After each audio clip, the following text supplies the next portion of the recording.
Пошли. Все вместе. Какие ваши доказательства? They want you to comply. Cancel culture is about canceling. Кокаином. Up yours. Woke moralists. Up yours. This is systematic bullying that's happening. Woke moralists. Up yours. And they believe that they can then Woke shut us moralists. up. F around and find out. Up yours. Woke moralists. They seem animalistic is what I mean. No, they're worse than animals. The woke mob, they ruin everything. They stopped Ben Shapiro from going to events and speaking. They stopped Ann Coulter from doing it. I will never surrender even a single inch of ground to a pitchfork mob. You never cave to the mob. We will never bow to the mob. Ever. No matter what. Do you see the final expression of cancel culture in terrorist groups like Up yours. We'll see who cancels who.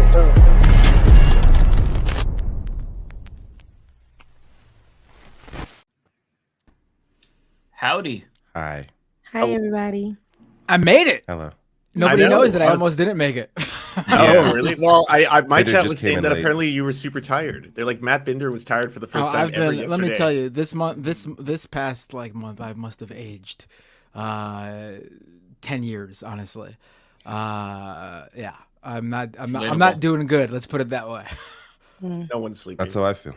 Yeah, David's sick. I'm still You've sick. aged 10 years. I'll probably be out of here in like an hour. I'm not staying here for 3, 4, 5, 6 hours. Yeah, Coffee. we're all You already depressed know my from the business. news. I ain't here for a long time, but we here for a good time. David too. You on that boat too. David just doesn't say it. I say it for him. So Yes. Lance just checks out, and then it's just Mike and Matt, and that's it. I'm here for a good time, not for a long time. Yeah. Well, Yes, I'm staying longer yes, than I an love hour. that. I'm going to do the full Mafia. Yeah, for sure. You got to say it with a little bit more, I know you're sick, so we'll work on it. You got to say it like I'm here for a good time. Never, I know I don't have any energy. I know. at all. You know what I was looking at though? I was looking at on the internet. I saw you with long hair on That's It was during really COVID. long, I said, who is that man? Who's Jesus? Who's Jesus? Where'd you see this? It was Where'd you like see something this? that popped up on YouTube, like a short from like 2 years ago or something. And you had YouTube long is serving hair. up random videos. I said, who is that man? Like, who is Yeah. that? I'm sorry No, to that man because that's I don't know COVID, who man. that is. Wow. Looked like a disaster back then. No, that some was people nice. liked I it, but like the long hair too. Like I was staring like I know this guy. Who is this? And then I was like, oh, that's David. that's so funny. You couldn't Wow. tell it was me. Yeah, I was just That's looking like I know hilarious. this person. But yeah, it was nice too. The long hair was nice too. Nah, it's Yeah, okay. speaking of shorts, Too much. Rebecca, I saw your short. You were talking about Keisha Cole's Love, and you Oh, sung. Yeah. That was amazing. Like, I know that you had a good voice, but you kind of put it all out there, and my mind was blown. Oh, thank you. That's sweet. I was cracking up because I was like, yo, this is crazy. The kids, there's a video of children like in a little kids party or something, really just holding their heart and like singing it with everything they have. And I just remember when I was little, I don't know if that's little, but I was like 16 in high school, and they would always have me sing it. I sang it at a talent show in school, so it brought me back. So I was just trying to run it back, and I'm like, okay, grown Rebecca sounds different than little Rebecca. So yeah, well, thank you, Mike. Thank you. That's amazing. Yeah, that's a classic. I remember it was number one on 106th and Park for like a month, and I would tune in every single day. And I would love. That was when I was like too broke to get an iTunes card to like buy songs and shit. So I would just listen to it, and yeah, it was amazing. It's a It's a little bit disconcerting to know that the things that I grew up with are now like classics, and like younger people are listening. It makes me feel very old. That made me feel old. Those kids are like kindergarteners, third grade. That's elementary school kids singing that with everything. And I remember when I'm like, yo, like I was singing Keisha Cole's Love. This is Keisha Cole, and that song, now it's considered an old school song. And back in the day, you used to call that throwback. Now they're considering that old school. I was listening to white music too. I was listening to Britney Spears, and I remember, I think Lucky came on. I remember when that was on. what was it, Radio Disney, and they tried to clean that up, and then one J-Lo song, and I remember they tried to clean those songs up for Radio Disney, but I was like, dang, I was a little kid then, and now those are songs that come on, and they're considered old school now, like the 60s songs and the 80s songs, 70s songs, those are like vintage. Now the old school is, you know, the 90s and stuff. I think that's so. What is throwback stuff from the early 2000s? I'm embarrassed. Not even early. 10 years ago, 2013, 2012. So that's the mids. Yeah. That's. I mean, if you think about it, like the late 90s. If you like, you know, when you're in like elementary, high school, at least for me, I'm like, you know, elementary school. 80s was like a big deal. Like, oh, like there was like the movie The Wedding Singer about the 80s. That was really just like 10 years prior. And now 10 years ago for us wasn't the 80s, it was 2013. I know, that's so crazy. So that's a little ridiculous. Dude, I feel like decades haven't really changed like the way they used to. Like now 60s, decades, 70s, 80s were all very, like 90s, all very specific decades. Yes. Now is there really that much of a difference between 2013 and 2023? Like there is, like, you know, politically, but in terms of everything else, music wise, just I don't know, just like culture, like things. There's nothing. Things haven't shifted like the 80s to the 90s the way. I feel like the fashion is the same. Yeah. Like the same, like pop culture stuff is the same. We're still being force fed a Marvel movie every, you know, other 6 months and stuff. I just feel like it hasn't changed that drastically, in my opinion. Oh, you're right. You're right. I'm like, dang, but I can't listen to like the music. I sound like an old lady when I say that. I can't listen to everything these days. Like I will go back to like 2015 and beyond that. But like the new stuff, I might listen to it and like, oh, that's a bop. I will never go back to it. That I hate that I do that. I agree with you. I don't completely. respect the new music like I used to respect the old stuff. And I love music, but fashion hasn't changed. You're right. They'll take from like the 90s, 70s, the 80s, 60s. They'll take the looks, bring them on, which historically a lot of things repeat itself, but the kids aren't. There's a post about like what we used to wear like in the early 2000s. Like I was wearing, this is just not something I would bring back. Gachos. I'm talking about little bell bottoms that hit mid calf. That was crazy. And then like plaid, like double polos on it was, and then have the collar up. I would never do that. Oh, that was bad. Again. That was a really, and then the blazers. We were looking like we were going business casual to the club. And that was just, I would never bring that back. That's the wrong setting. I remember that. that was like during the Jersey Shore days, right? Where they would like wear. Oh yeah, that's right. Were you guys spiking your hair then? Like, were you bringing it up? Like, were you doing? I had a pick to spike. I wasn't spiking it, but it was definitely like gelled up more. See? Like. And are you guys using gel these days? Are you just going with the natural flow? Occasionally, I'll use like what's not gel, but like a matte wax. kind of like a wax. That's what or something. I did too. Yeah, I'll do that, but it's not like, you know, there aren't like defined, like you can't tell it's like hard and gelled. Like I don't harden my hair with gel. That's too much. Yeah. I used to straight up like harden my hair as hard as possible. I remember like when I was in 6th grade, I had like bleach blonde hair on the top, and then the roots grew out, and then I would put a lot of gel. And I would take those frosted tips, right? And I would comb, frosted tips. I would take a pick and I would comb it all the way back. And then there were like these really hard lines that were blonde in my head. It was like I was wearing a helmet. It was so fucking weird. What a time. Yeah, it was. What was I? I mean, I was like 10, 11. I don't remember, but that was popular insane. back then. There were looks though. We had looks, like we just had looks back then. Everybody had a look, and now it's like everybody looks the same. The kids are wearing the same outfits as the older people. There's no separation now. It's crazy. But I sound old, so I'm gonna stop because I feel like back in my day, and I'm just like, it's just giving really ancient. So let me just pause. We become those people. Oh no. Yeah. I refuse to be a crotchety old man who talks shit about newer generations. Newer generations are supposed to talk shit about older generations. Oh yeah, I'm not talking shit about them. But I'm not going to be crotchety. But I do listen to older music more, as you both do. Yeah, I agree. Yeah. But yeah, I do agree on the music point. Music, again, sounding old here. Music was definitely better, especially rap. Man, new rap is shit. It's just not good. It's just so bad. Good. At least the popular shit is bad. I'm sure there's like, you know, if I go and check out Anthony Fantano, whatever he's reviewing and highly in hip hop, I'm sure it's fine. But like the stuff that is rising to the top, like hitting the pop charts, used to be good for the most part, good stuff, and now it's just like. But I like that seeing the kids singing like Keisha Cole. It lets me know, as the page They Have Range said, the recipes, okay, they're being passed on. Now somebody's gonna have to get it right, because the music isn't gonna sound the same. It's changed over time, all the time. But there is like a core foundation to like R&B and hip hop. So like I don't want us to just go so far from it that it's just something else, which I think that's where we are now. But seeing children sing with their little hearts like they got soul, like something in there, like somebody broke it, was beautiful. I don't know. It's like, because their teachers are millennials, so then the millennials is out there teaching the kids. So there's a hope for the future with at least R&B. So yeah, that was a nice little nostalgia trip that we went on there. Yeah, thank you for that, Rebecca, because you started it with the short. That was amazing. Yeah. Well, since David, you're feeling like shit, we'll help carry the show. So if I say something that's unpopular, I'll just like add the caveat, speaking on behalf of David, and then move on from there.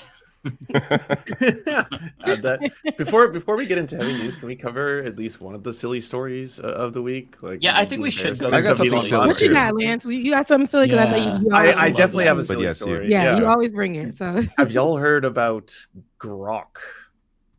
No. I'll know. Okay. I know about it. It's Elon Musk's AI. Come on. You think I didn't know about it? Oh, okay.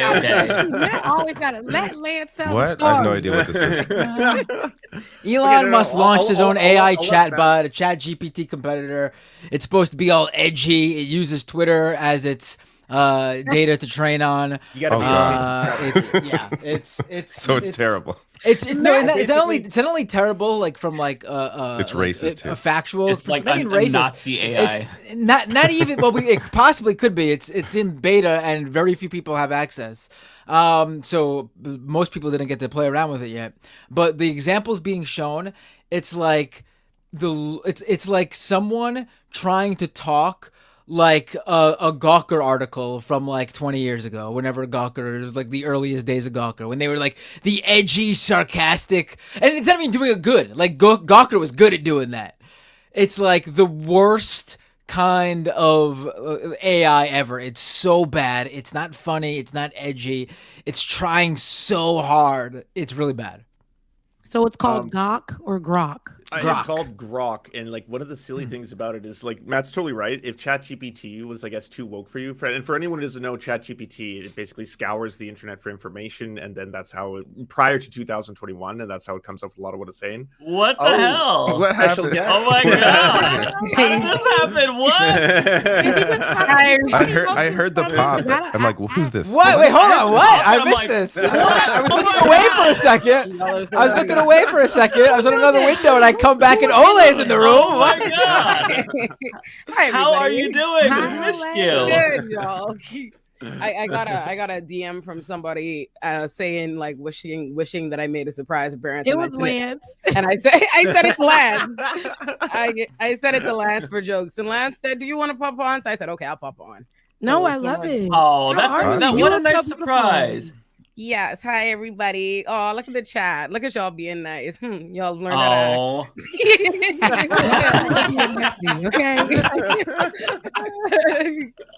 Actually, this is a great chance to put Ole on the spot. Ladies and gentlemen, Ole's officially back on the show regularly every week. That's how we should have started. You should have came in. That would have been really funny. Yeah. We could have like spun it like we have a huge announcement.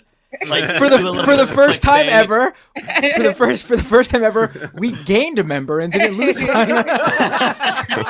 Look, she spent the block because everybody's spinning the block, So look, we're falling back in love. Listen, this is her original spot. So how are you, baby? How are you? It's been a minute. Yeah, how's life?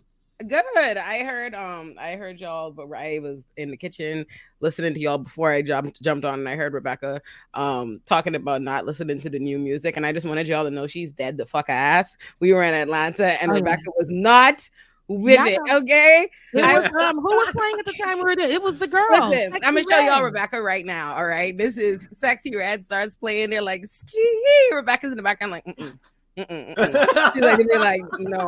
That show was. I was the auntie there. I was. Yeah, Rebecca said, no. Then they started playing Mary J. Mary J. Blige, and I got up and I was doing my little two-step. Now, don't get it twisted. When it comes to twerking or whatever, to what music that I know, like I will do it. I love dancing. I stay dancing, but that I can't. What am I gonna do to Sexy Red? What am I gonna do? I'm just not. I want you to know I was hyping up for the both of us.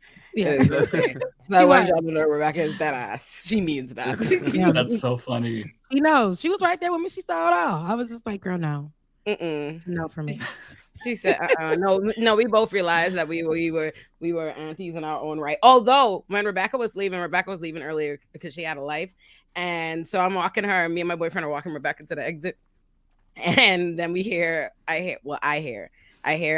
young Carisha from the City Girls, and I'm not lying to y'all. I was walking with Rebecca 1 second, and I turned around like the Pied Piper lured me like. All she knows is I'm gone. I'm like, did they say girl ass bitch give a fuck about a nigga? And I had to rap that on my way. I was rapping that on my way. I was like, bitch, not gonna give a fuck about it. And I was just like, okay, but I gotta go see ya because I'm not. I'm out of here. I'll rap it on the way to where I'm going. And then I was like, girl, I see you. You don't have to walk me out. I had to go. I literally was like, is that Carisha? Is she on the stage? Yeah. Friend, I have to. Run back in. Have y'all watched Escaping Twin Flames? No. What is that on? Oh, Netflix. If nobody's watched this, let me tell you what you need to be doing with your life. Okay, this is what you need to be doing. There is a docuseries that just dropped on Netflix called Escaping Twin Flames, and this is the craziest shit I ever did here in my life. So, and here's what has me really fucked up as people who are on YouTube. This is a cult. It's a virtual cult. Like the cult started is virtual. All right, they off of YouTube. Y'all ever heard twin flames? Like when astrology people be like, "Oh, that's my twin flame." I was gonna say, is it about relationships? Like, sis. So these two white people, right? And there's not. Let me just say, like two miscellaneous white people. These aren't like rich white people, particularly popping white people. No, influencer white people. None of that. It's just regular. Just a regular white couple. Originally, let me give you a little bit of the story before y'all have to watch it because it's just crazier than anything that you could imagine. So they go to Hawaii. I think that's a good teller on bad white people, bad politics. So they moved to Hawaii. And the man says, this is how it starts off. This is how you know you on bullshit. The guy who was the leader of the cult, who's married to this woman, he said originally how they met was she messaged him and was like, hey, what are you doing? And he was like, I'm busy being entertained by 9 million women, but what's up? And she was like, oh, I'm trying to get laid or some shit like that. And he said 30 minutes later, they decided to get married. What? Wait. So what? You ain't heard shit yet. Now they decide they're going to be on some hippy dippy shit. And they start their YouTube. Now here's what really blows me. These people are by no metrics YouTube success stories or internet or social media success stories. They have a total of 18.3 thousand subscribers on the Twin Flames Universe YouTube, and across their YouTube and Facebook. Lord God, you know nothing good comes from Facebook, right? Platform. They have 29.3 thousand subscribers, but that's all you need for 50 clowns to decide I'm gonna be in your cult. These people. A fucking cult, my G. I don't know. You're saying that we could start a cult here? That's what I've been thinking the whole time. I swear to you, I was in the house. I swear to you, when I realized the amount of subscribers, these people they have like 100 views on a video. I paused it and I said, I actually didn't know what I could do. I didn't know what was possible. I was not. They made it to Netflix. So. I wasn't seeing these numbers quite right. Yo, it's actually insane. I feel like I want to mention it, but then I'm scared. I don't want the right-wing nuts to get a hold of this because let me show you how this goes off the rails. I don't want to spoil nothing for y'all, but well, where do I start? So he starts telling the people, so your twin flames, they're having their little meetings. This is what he does. He tells them that he has a God-ordained ability to guess their twin flames. I'm going to tell you who your twin flame is. Oh, so like he's like a psychic He's a clown, is what he is. He's a So clown. wait, they start marrying the people he's Cleo. choosing? Is that what's He happening? starts. Well, here's the crazy thing about these losers. Not only can they not get nobody else, but they themselves don't even truly can be with each other. So these losers in the space. So they're not really together. So the first one, the only success they're telling these people basically to be stalkers. So basically, it's a bunch of losers who've been broken up with, or they have crushes in real life who ain't checking for them. So this guy's like, "That's your twin flame. I told you that. The law's imaginary. Fuck that restraining order. That restraining order is not real.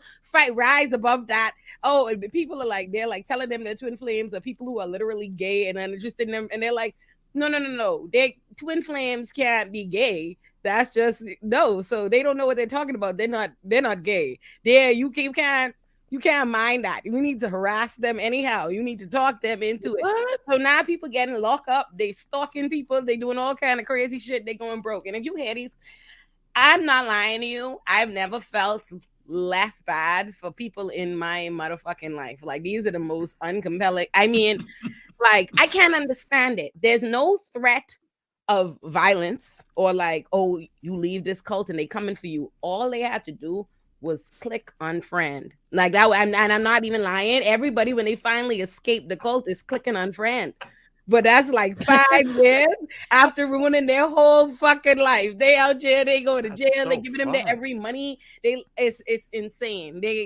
And then eventually starts telling them, so I am not going. I don't want to give you too much. But eventually you gave us enough. But where had they been stopped? Ain't that's the fucking no, they haven't, because these is white people, so they haven't been stopped. It's like the police are like, whoa, it's been forwarded. We didn't find that, even though it's 3 episodes of just crime. They establish the church. Eventually, this motherfucker tells them, and I'm not shitting you not, and these grown fucking people sat up on their webcams with all the power invested in them to click and call and let that man tell them, I shit you not, white guy. Say it's Mike decides. Mike, you blue-eyed? No. Whoever's blue-eyed decides to David. And he I'm tells green-eyed. And Lance. He tells them Lance is. that he is Jesus Christ. That the images That's of giving Jesus Christ. the Kool-Aid. That's giving people drinking the Kool-Aid. That's giving that culty environment. That's giving about to tell them to go meet somewhere in another country and kill them off. So now watch this, right? You ever heard, like, when they talk about twin flame, they talk about divine masculine and divine feminine energy. Mm-hmm. So after he can't come up with for the longest, they didn't have no couples. You know, the whole shtick is you're gonna get your twin flame. I'm promising you eternal love and twin flameness, right? So if a few years you ain't got no twin flame, it's still you by yourself, there might be an issue. So the first couple, the only success story they had was this girl who had known a guy already before, who had told her, "Miss, please leave me alone. I do not feel as you do. I would love to be free. Please go your way." So then they had broken up for like 9 months while she's in twin flame universe. Now they can tell her it's her twin flame. Now here's why he might have been her twin flame. Because it's one thing that you in your individual capacity are stupid and crazy enough to go for this fucking Facebook cult. But the idea that you managed to find another person that you could convince, that like you found a man that you could show the twin flame universe and he'd be like, yeah, they on to something. Maybe we are twin flames. So she goes and shows this nut ass man the twin flame shit, and he's like, yeah, that makes sense. I think maybe we twin flames. So they go and they go get fucking married. Now watch this, bitch. Because they said that. Yeah, now it gets crazy if you think her situation is stupid. Now watch her now. She goes and gets her baby sister. Little girl's like 18. Lord, don't know nobody, never dated, never nothing. She comes into the group. Oh, fuck. These people could say to her that she needs to be trying to channel her twin flame. That's a little ceremony they do, trying to channel her twin flame. Mind you, the girl don't got no twin flame. So the man asked her, that's the man who leading the cult. He says, "Oh, have you gotten any messages from anybody?" She was like, "Oh, I got like a message request on Facebook from like the kind of people who message you randomly on Facebook, you know?" And this man was like, "What did he do?" And she said, "Oh, well, he sent me a song." So she was like, "Read the song lyrics." So she reads the song lyrics, and the man can tell her that that's her twin flame, this creepy weirdo on Facebook. According to the woman, he herself looks like creepy weirdo. She don't know the man from nowhere. So they then proceed to go. She goes and moves out. to this man for them to go live together. The man is like a Jesus. old derelict man with a criminal record, schizophrenia and bipolar disorder, doing crazy shit, right? Running her down, getting arrested, trying to kill her, this, them, and then you are not creating an environment comfortable enough for your twin flame to enjoy himself, child. Then all of it. Listen, just go watch this, y'all. I'm telling y'all, this You already have me sold. I enjoyed it. Sounds pretty good. Like, I got everything downloaded already. Oh my god. Yeah, y'all gotta watch that. So you said it was called Escape from Twin Flame? Yeah, Escaping Twin Flames.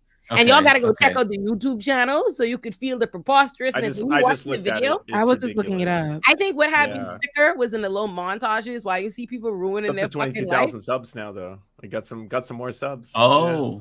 And you gonna talk about it, and then it's gonna bring people to go watch it and subscribe. Yeah, you just give him a bump. If you subscribe to Twin Flame universe, you deserve what you get. No, honestly, I'm not holding you. There was a girl in the Twin Flame universe. These people, by the way, he has them like cut off their families. You know, of course, it's a cult, right? So this one girl, she is a twin. Now, mind you, the bitch is a twin herself. She is a real life twin who love her. But she is now cut off her twin and her family to pursue the mythological fucking twin flame of this compelling ass Facebook group. Just nuts. And the family is doing their endeavor best to try to free her and get her back. Meanwhile, anytime they reach out to her, she's like, please leave me here. I am happy at the Twin Flame universe. That's so sad that they get into these cults and then they have to they believe in whatever the person is saying that's just making money. They get money, the Twin Flame University the directors and educators. Yes, these motherfuckers going broke to give it to Jesus and his wife over here claiming the Twin Flames universe, going broke. They got all kind of money and they out just talking to them crazy. Call them every kind of broke bitches, whiny this, yada yada yada. Hold on, one of them when she gets out of jail from stalking. Oh my God. God. On the call like they on the call like, where you been? Oh, 9 months for stalking her. Oh, you letting them slow you down with those imaginary boundaries? Must not want it enough. What the fuck? That is fair. No, they're putting them through some kind of boot camp to go do They this. have this thing called, let me tell you how they got them. The whole foundation for their cult is this thing called the mirror exercise. It's how they Lord. So let's say you be like, wow, this is a cult. You're abusing me. You're a cultist. The mirror exercise says you need to go heal yourself and heal that block. And how you heal that is they just getting people for free. It's how you do it. The mirror exercise goes. So if you say to them, this is a cult, you are a cult leader, you go to yourself in the mirror, you say, I am a cult. I am a cult leader. This is abuse. I am abuse. You are treating me bad. No, me is treating me bad. See, this is so sick, and they're getting people who want to be in love, and because they can't be with these people, that's a really sad they part. are making them feel like you can be with this person. What's stopping you? The person that don't want to be with me is stopping me. I don't know. You're making things up, and now I'm crazy for love, and you just telling me that this is my twin flame, and it's not. And it sounds crazy. It gets fucking crazier. So after like years of failing to get anybody they twin flames, and obviously it's a group predominantly of women being nuts. So what they say to them is, now they've been giving them all these twin flames, telling them all these people that they're obsessed with out in the real world are their twin flames, which has been getting them locked up and not been leading to the desired result. So instead they say, no, fuck all that, scratch that, go back to the drawing board. Your twin flames are actually in this Facebook group, and I am God ordained to channel who it is. Now, mind you, all the people in the group now, they originally was preaching homophobic rhetoric, right? Because their whole divine masculine, divine feminine, so that was their whole anti-gay agenda, right? They had videos telling people, oh, bisexuality is a myth, divine masculine, divine feminine. But now their whole group is just bitches, so now they need to pair them. So now do you believe this motherfucker? If it's a gay cult, I support it. No, it's a gay cult. No, what it is some Republican ops, okay? Because this is what this man starts doing. He gonna tell these people, there's a bunch of women in the group, tell them, no, you're divine, your twin flame is actually in this group. He sends out a list saying last night he was given divine channeling to channel all the right pairs, the twin flame pairs. So he gives a list and nothing but bitches together, a bunch of straight women paired together. So he gives them assigns their coaches to let them know, we have found your divine pairing, your twin flame, and it's this bitch. So the people rightfully say, well, alas, I do not like bitches. So he says, I thought you said liking bitches was wrong. So he said, yes. You're not wrong. These are divine masculines. They're actually men in their soul. So I'm going to need all of you to transition. Everybody, I swear to motherfucking God. No one actually does, though, right? For God. No one actually does, though.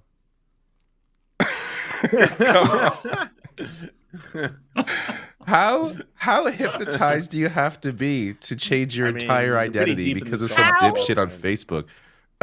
I know. Yo, you know what really upset me, right? So for two episodes, me and my boyfriend in the house, like, this is only these white people in this, right? That's us talking shit, right? Ain't no black people in this. Oh, Rebecca, why do black people show up? Rebecca,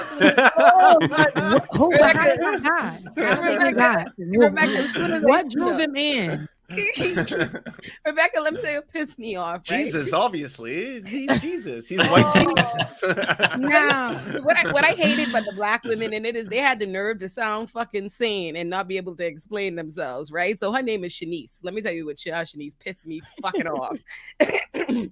Shanice gonna say, Shanice sitting up there looking sane as ever, makeup done, locks looking nice, talking shit. Shanice gonna say to me, so when Shanice realizing something ain't right, but it's like 2 + 2, she giving the math, but 2 + 2 equals nothing to her. She gonna say, when they tell her, oh no, your actual twin flame is in the group, she's gonna say, she says that, how am I gonna get, she's like, I'm not gonna be able to get no black man to join this white cult with me. They think that's weird.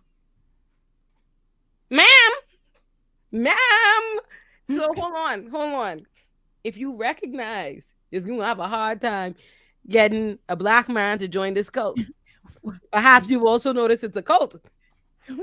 Like, she called it a cult, but they out here getting mad every time anybody say call it a cult. They're like, it's not a cult.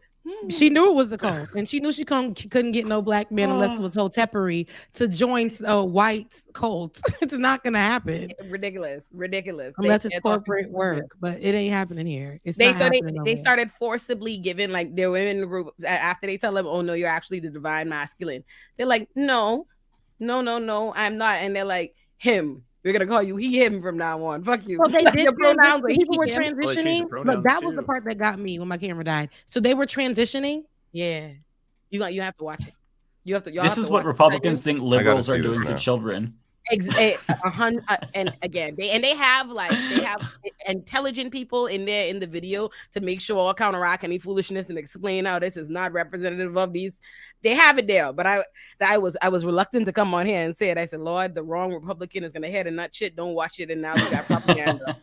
Meanwhile, like, this sounds more like a better explanation of how MAGA formed. Like, this is like the MAGA cult. Like, this is just people all thinking one way because of their dear leader. It's not without any real thinking involved. No, I mean, this sounds wild. But and it all starts with loneliness, right? Like, that's the same for QAnon too. Lonely that's what I was thinking about. When you're lonely, and especially women, I ain't gonna say this. I'm a woman, right? And I identify as a woman, and I know sometimes we can get a little lonely, right? So that's why we got them apps, and you just be on the apps. The apps are cults too, just mischievous people on there. It's crazy. But I'm saying, like, loneliness can drive you to do crazy things, and I feel like these people probably got popular in the last 2-3 years. Is that what you're telling me? Sis, they don't even constitute as popular. That's what I'm saying. Well, they got, because they made it to Netflix. We got to give them something. They got well known. They, like criming. That is because they done criming and stressed out these poor white mothers who try to find their children. They started this, had to be in the most loneliest time, which was in the last probably 3 years. It had to be apparently. So yeah, so they do have a little card at the end of the thing that says apparently online cults have become been on the rise ever since the pandemic. Loneliness, but also advanced loserdom in fairness here. No, in this particular cult, the absurdity is out. What you all need to understand is when they exit, every single person, once they decide, this is how it goes. After years and years, you broke, you have a criminal record, you still ain't got no man. Someone says, perhaps I should leave this group. And then they literally go and they click. The rules of the cult, first of all, is once you decide you leave, they mad and you're excommunicated. Once you come off the Facebook, no one is allowed to talk to you. They have to block you. So no one runs behind you to make you stay in the cult. All you fucking have to do is click unfriend. There's a 44. She's 44 at the start of her culting days. Okay, when she joins the cult, these are young children. Like they're like the people who lead in the cult are, like I say, it's a miscellaneous white couple in their like 20s originally. That it's not fucking clicking how these grown people with jobs here getting culted on Facebook. So they go in the Facebook group, and once they leave, the man just leaves them alone. He has no ability to whoop their ass. They only have three in-person gatherings. There's no threat of violence. All these motherfuckers have to do is leave the group. I've never seen people be that disciplined about anything. I literally was watching this. I was like, yo, I think Tyler Hackner is my biggest fan, and he would not come on this bullshit. You couldn't get one day of culting this. I was really blown the fuck away. They're having daily virtual meetings, and they're talking to these people crazy. Rebecca, let me show you what the shit they were doing. Rebecca, just go up Jack and be like, well, I don't think I'm having a good time. I think going to jail because of the cult shit I didn't enjoy that. Now do it, Rebecca. Say I'm not having a good time. So I just feel like I'm the cult is really making me. It's not giving what it's liar. Rebecca's a liar. Blah. No, but they're not giving. He does exactly. That's what they doing. And grown people talking about, I was shamed on the call. So fucking end the call. Leave the group. It's crazy because they get so sucked in. They feel like, and this is what I say this too. Like I say, I'm a Christian. I go to church, but I believe that, and I believe this with everything in me. Religion is culty too, and a lot of people feel like they can't leave sometimes, and it doesn't matter what you believe. It be all of them. I be seeing them. I'm like, dang, they can't have control of you like that. Like you need to have some control over yourself, okay? But it gets so crazy, and when you've been in it for a long time, it's really. I know it sounds ridiculous, but sometimes it's hard to unlearn something that you've been focused on for such a long time, something that you've poured into for some. The thing could be dumb. The thing could be really stupid, like a man. But, sometimes it's so hard to unlearn and separate yourself from that thing. Yeah, so I'm gonna have to probably check that out. I don't know. We'll see. Rebecca, sis, you have to watch it. Mike will watch it. Y'all watch it. Oh yeah. I'm telling you, it's the best piece of TV watching I had in a while. I've been excited. You actually have me really hyped up to watch this shit. Like I want to. No, what is it called again? What is it? Escaping Twin Flames. What's it called? Escaping Twin Flames. That should be because remember for the longest time we're talking about what we should watch and then talk about it on the show. Boom, that's it right there. I also, since we're talking about documentaries, I don't know if you've heard of the YouTuber Boogie2988. I saw something. My partner was just showing me something on TikTok where the guy is that the one where the guy is sitting down explaining all the ways in which he's undesirable. He's like, he's like sitting down across the table saying crazy stuff. Yes. Tell us more. This is the most insane shit I've ever watched. So I actually used to watch Boogie2988 all the time. He was a video game YouTuber and just like this really nice guy. Like he'd talk about his life struggles with depression and then talk about video games and stuff.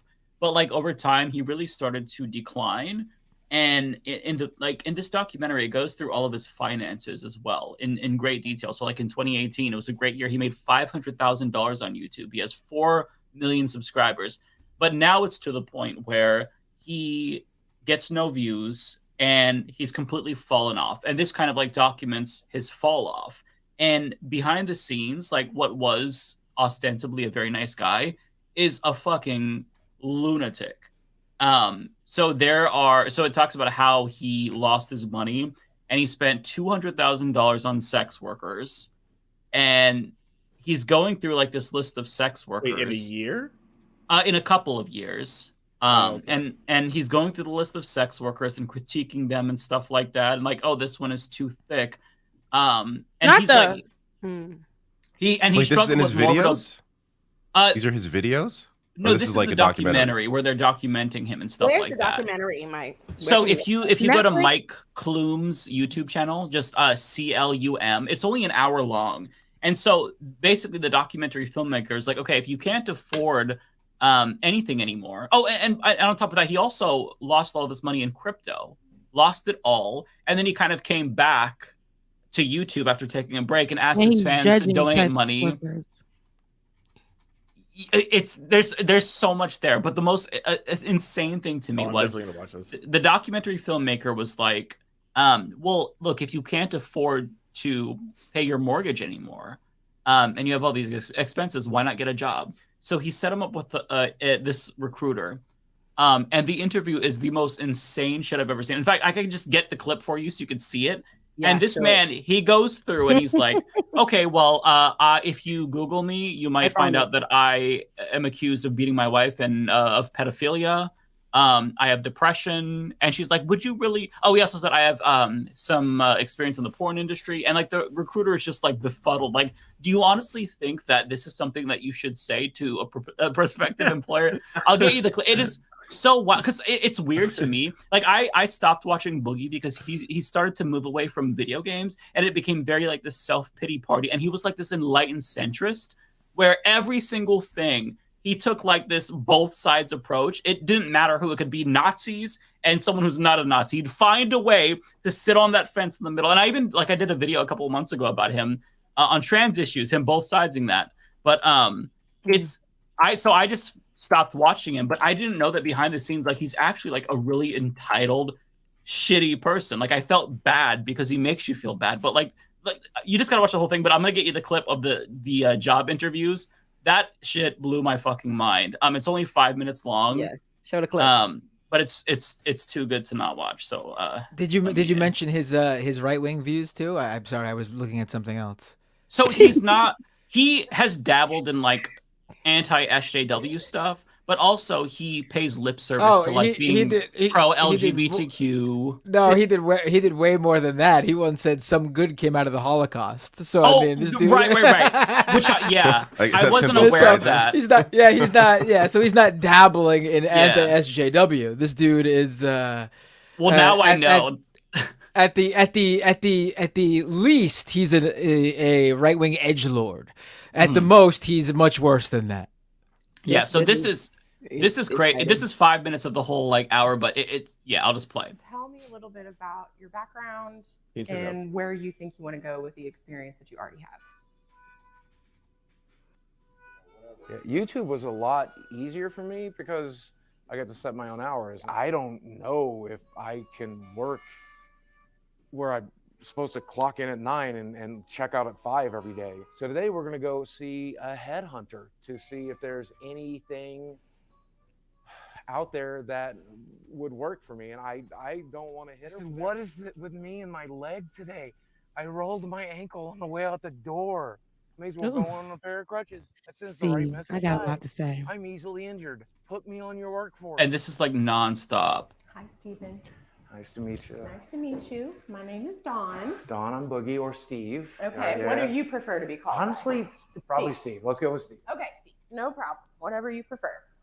And so you are here today because you are seeking employment. Yeah. You're seeking out new work opportunities. Absolutely. Tell me a little bit about your background and where you think you want to go with the experience that you already have. I did work at a small gaming store back in 2006, 2007. Around 2000, I washed dishes in a Mexican restaurant, but the owner of that business has been deported. So all that's fine, and it's fine to be self-employed. So tell me a little bit about your current self-employment. Like, what is your most current experience? What do you do? So I've been making online video for about 17 years. I was one of the original YouTubers to really kind of blow up. And my entire shtick has been about pretending to get angry about video games. I do a character voice like this. You sons of bitches, I can't believe you ruined Diablo 3. This is my favorite game, And the kids liked it. And then I got married. Then I got a divorce 5 years later. And I kind of completely and utterly lost my mind. I also got bariatric surgery, so I lost my major coping mechanism, which is food. And now I kind of need to transition into honestly anything, because I'll likely lose my house in the next 6 months if I don't find gainful employment. Are you currently doing any YouTube stuff? Is that still something you're doing and you're going to continue mostly commentary. To do it? Yeah, I mostly do commentary. She doesn't know from the cameras in there. I am disabled, recognized by the state government, but also the United States government. There's that. Now, the downside of that is I am extremely depressed. There's 3 different angles. Health issues that we bring to the table. And then I don't know if she knows he's a YouTuber, just that it's a documentary. I have no references, no work history, and no education.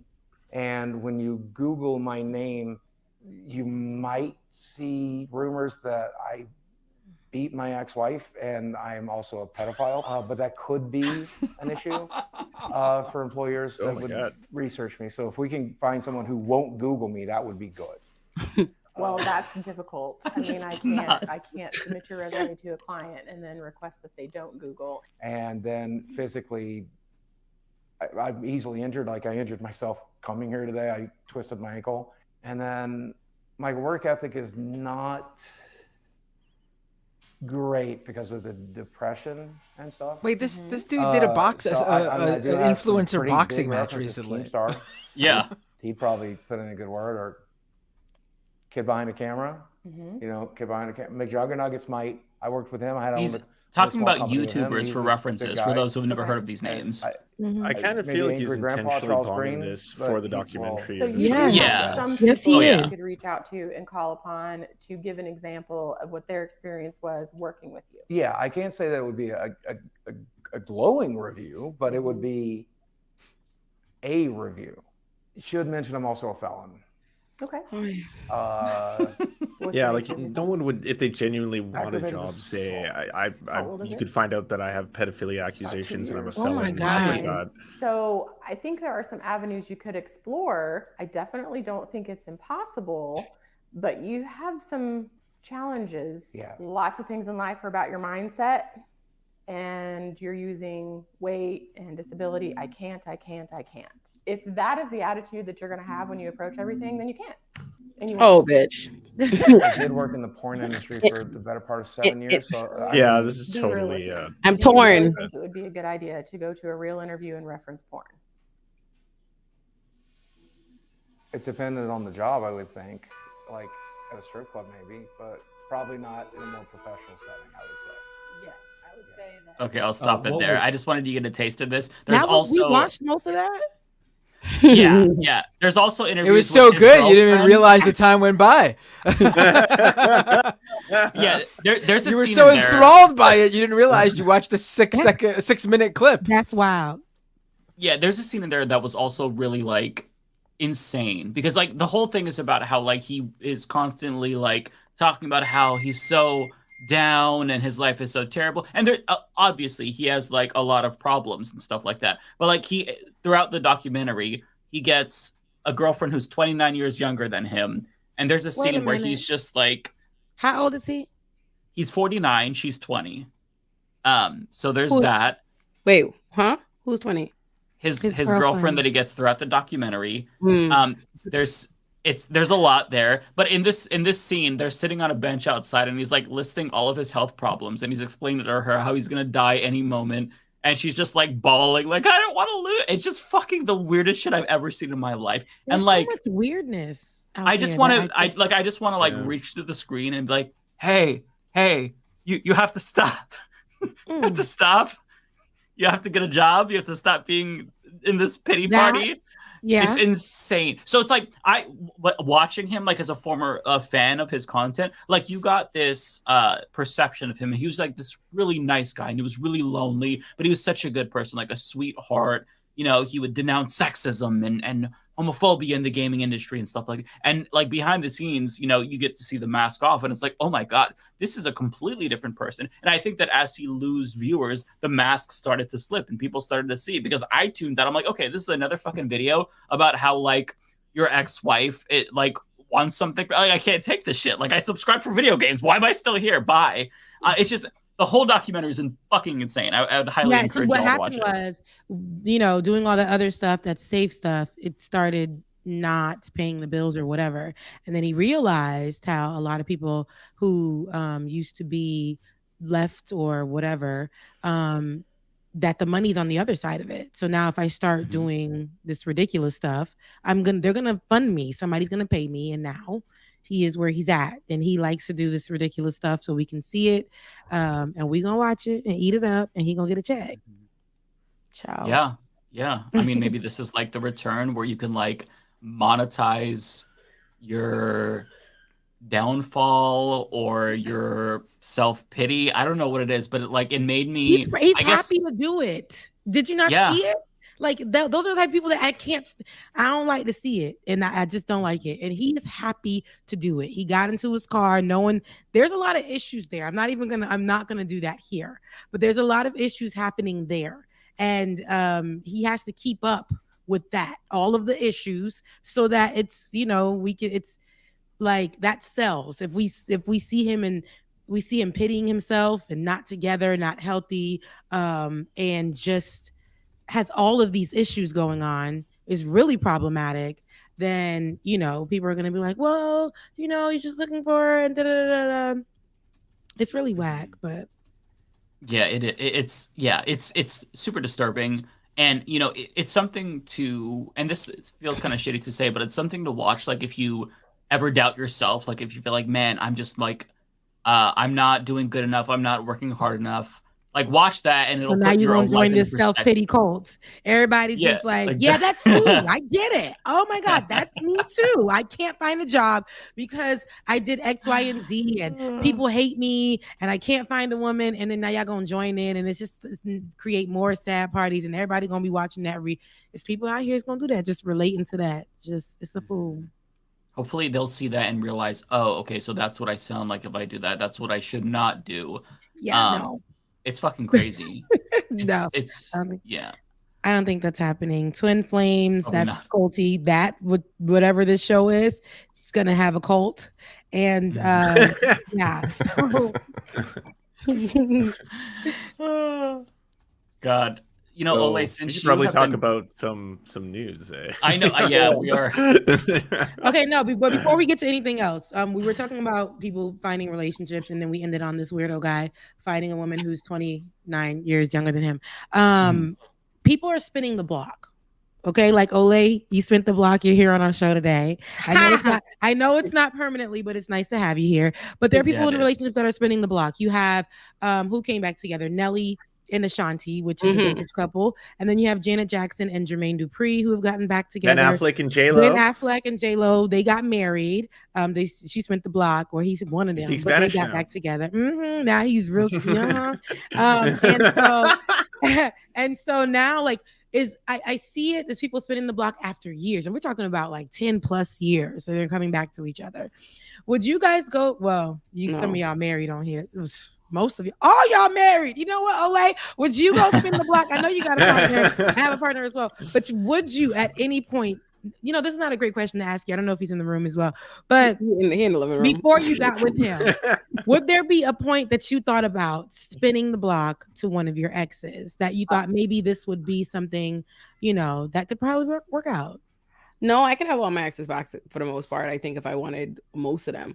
No, I have like 2 exes like continuously DMing me like in the last like 2-3 weeks. No, I lie. Honestly, since the tip top of like September, constantly sending me DMs. So no, child, absolutely not. Relationship agreement, no.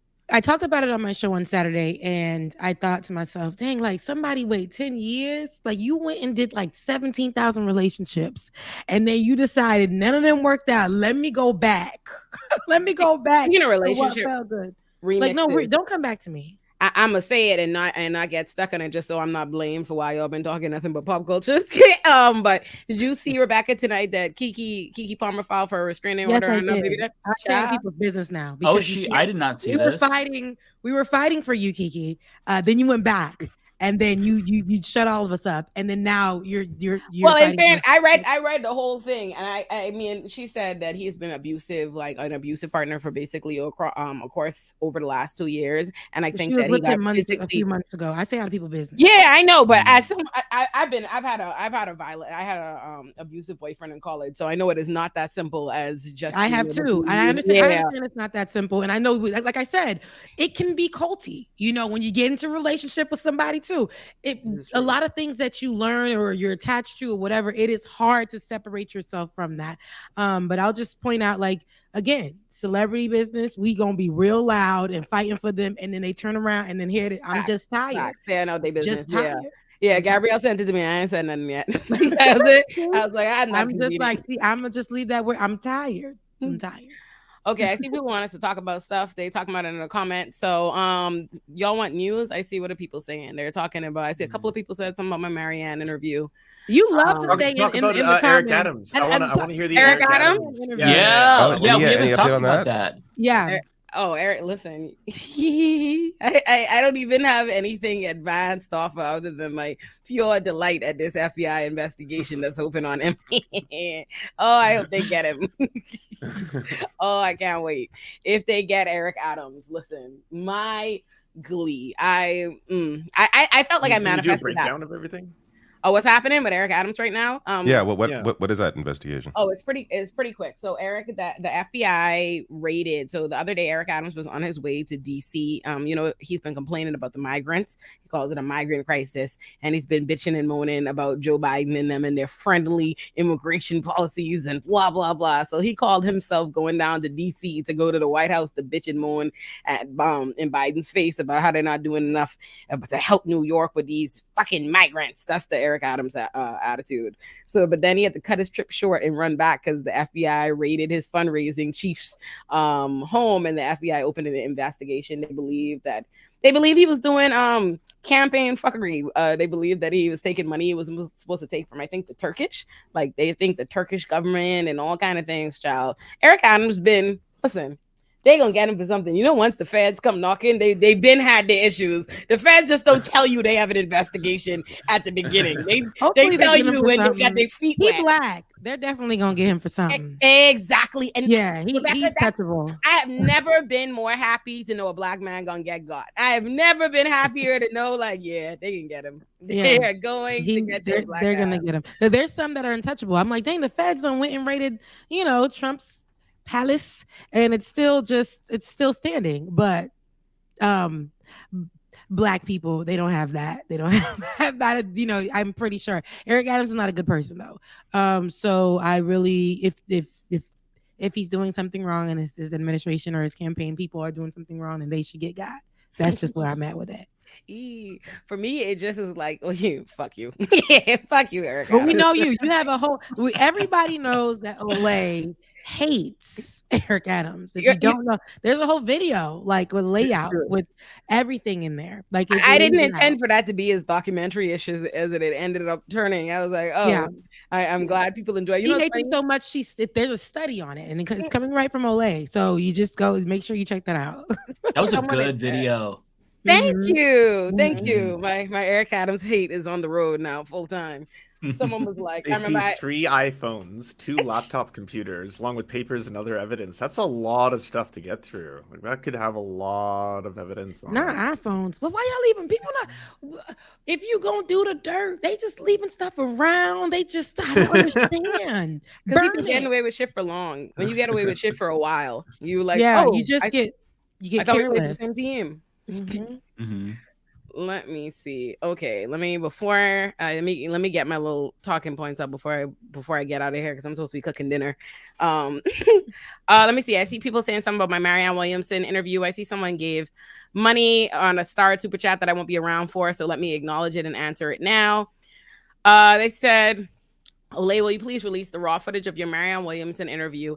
As a viewer of Leftist Mafia since episode 1 and a staunch Marianne Williamson supporter, I was excited to see your interview and hear your post-interview thoughts.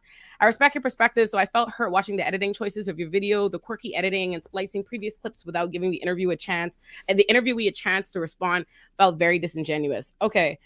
So let me answer this bit by bit. Will you please release the raw footage of your Marianne Williamson interview? No. No, I won't. First of all, to be, how do I be as candid and fair as possible?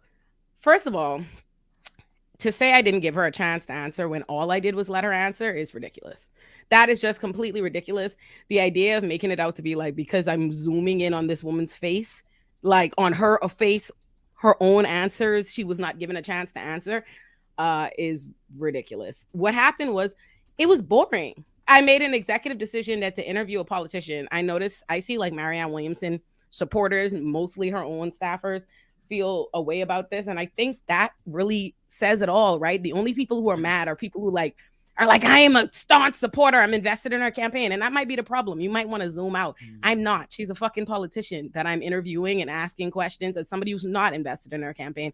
So I'm not going to go out of my way to create this like rousing Marianne Williamson endorsement that y'all want. And in fact, to be honest, I tried, because I know that this, and I feel like this has not been to her advantage. A lot of her supporters, I think, are making it worse on her. Every time she does, you complain that she doesn't get mainstream media coverage, and then when she does get some independent media coverage, that y'all basically bully and harass people into giving her that attention, and then you bitch and moan if she doesn't like carry it home to the finish line. Like, I really don't know what was the exact thing that, because I didn't interview. So let me tell you how I found the interview. Yeah, I need to watch this still. So I just asked her, I think it's like 30 questions. I ask her a question and then I let her answer, and then I don't respond to the question.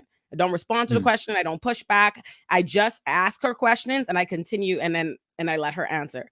Now, stylistically, that's not that entertaining. I'm not looking at her with a face. I'm not responding with her. And she herself was not particularly entertaining or dynamic and charismatic. And if you don't like that I said that, you shouldn't have forced me to have to say it. You know what I mean? So give me one of the questions that you asked her that people were upset about. How they're upset about. So let's get started on this, Rebecca. They're upset about every Jesus thing, right? She answers a whole bunch of things. Where do I begin? Because I feel like I was nice enough not to go through each of her answers and explain line by line everything that's fucking problematic or not as fucking progressive or revolutionary as the people want to make it out to be.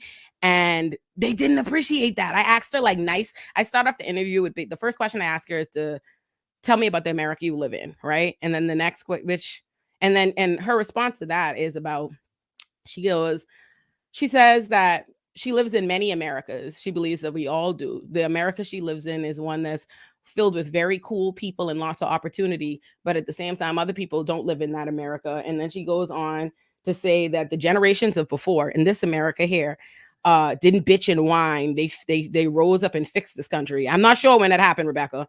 But I'm trying to think.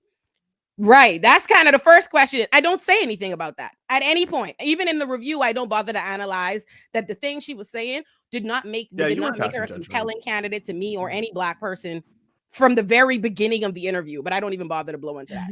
The next question is like, who is your best friend? Let me talk about this, because I have found her audience to be so incredibly fucking annoying about this particular thing. That's not a setup. Me asking you nice questions, your candidate not being able to answer baseline questions and thinking that there's a trick, happening when you ask her easy questions is not me setting her up. I don't think it was easy questions. It was questions like trying to make her personable. I've had her on my show before too, 2 years ago, like it or not, and she was pretty.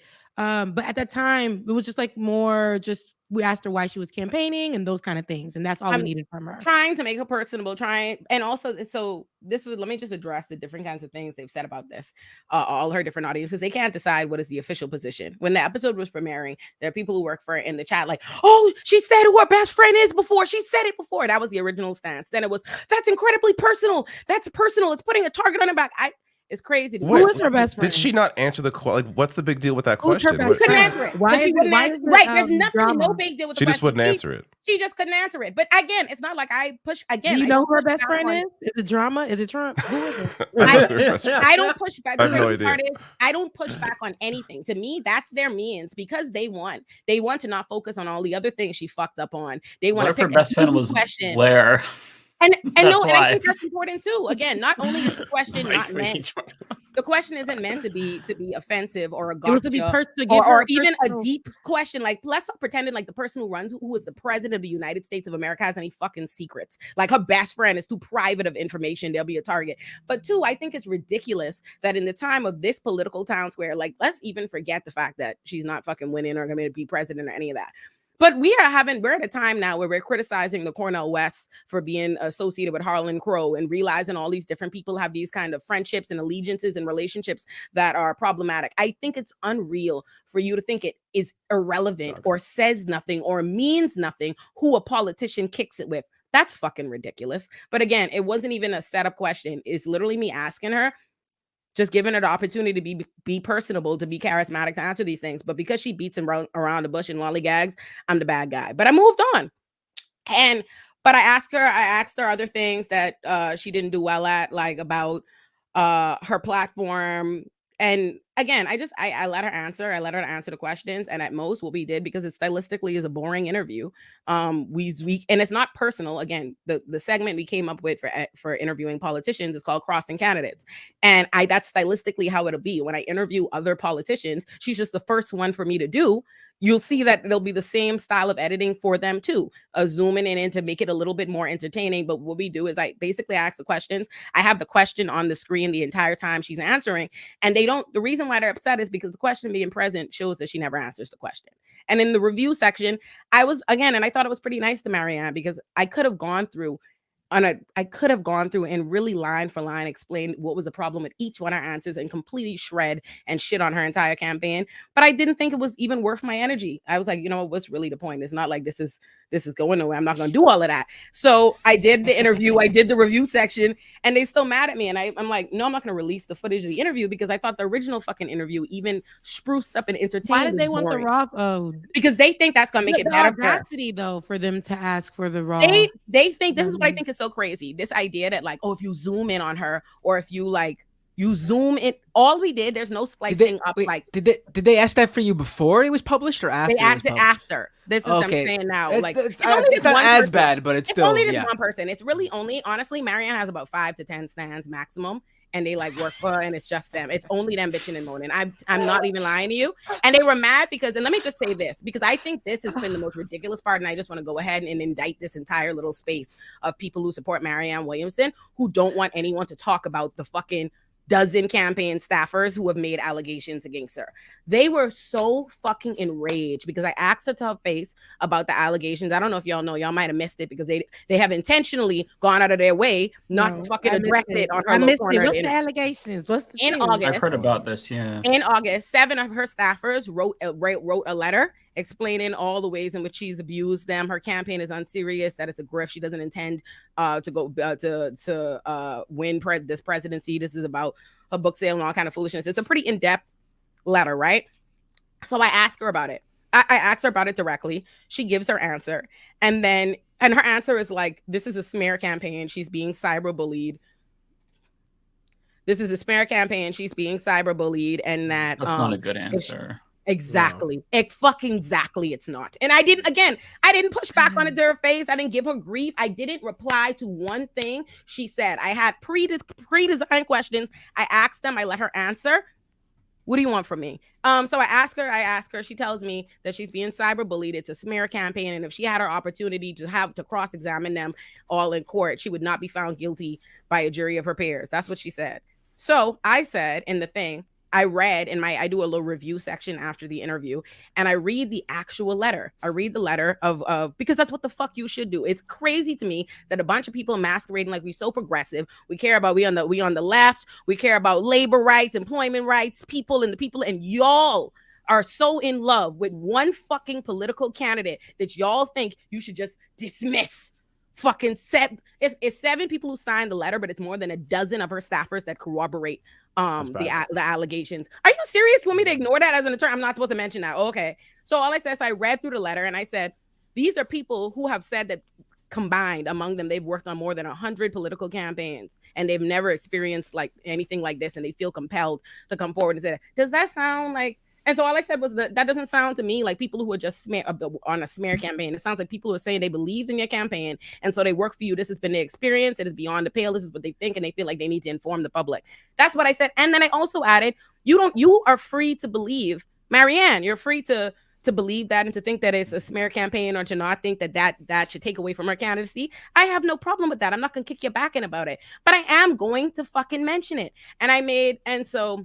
And also, let me say this, since y'all have me here now, because again, I don't even care about Marianne Williamson's candidacy enough to even go into all of this. But since it's being brought up by her people, multiple of her staffers have sent me emails, have sent me messages. I've sent them to Lance, like making far worse fucking accusations and telling me even more staffers that didn't sign on to the letter have told me things since I put out the not the exclusive.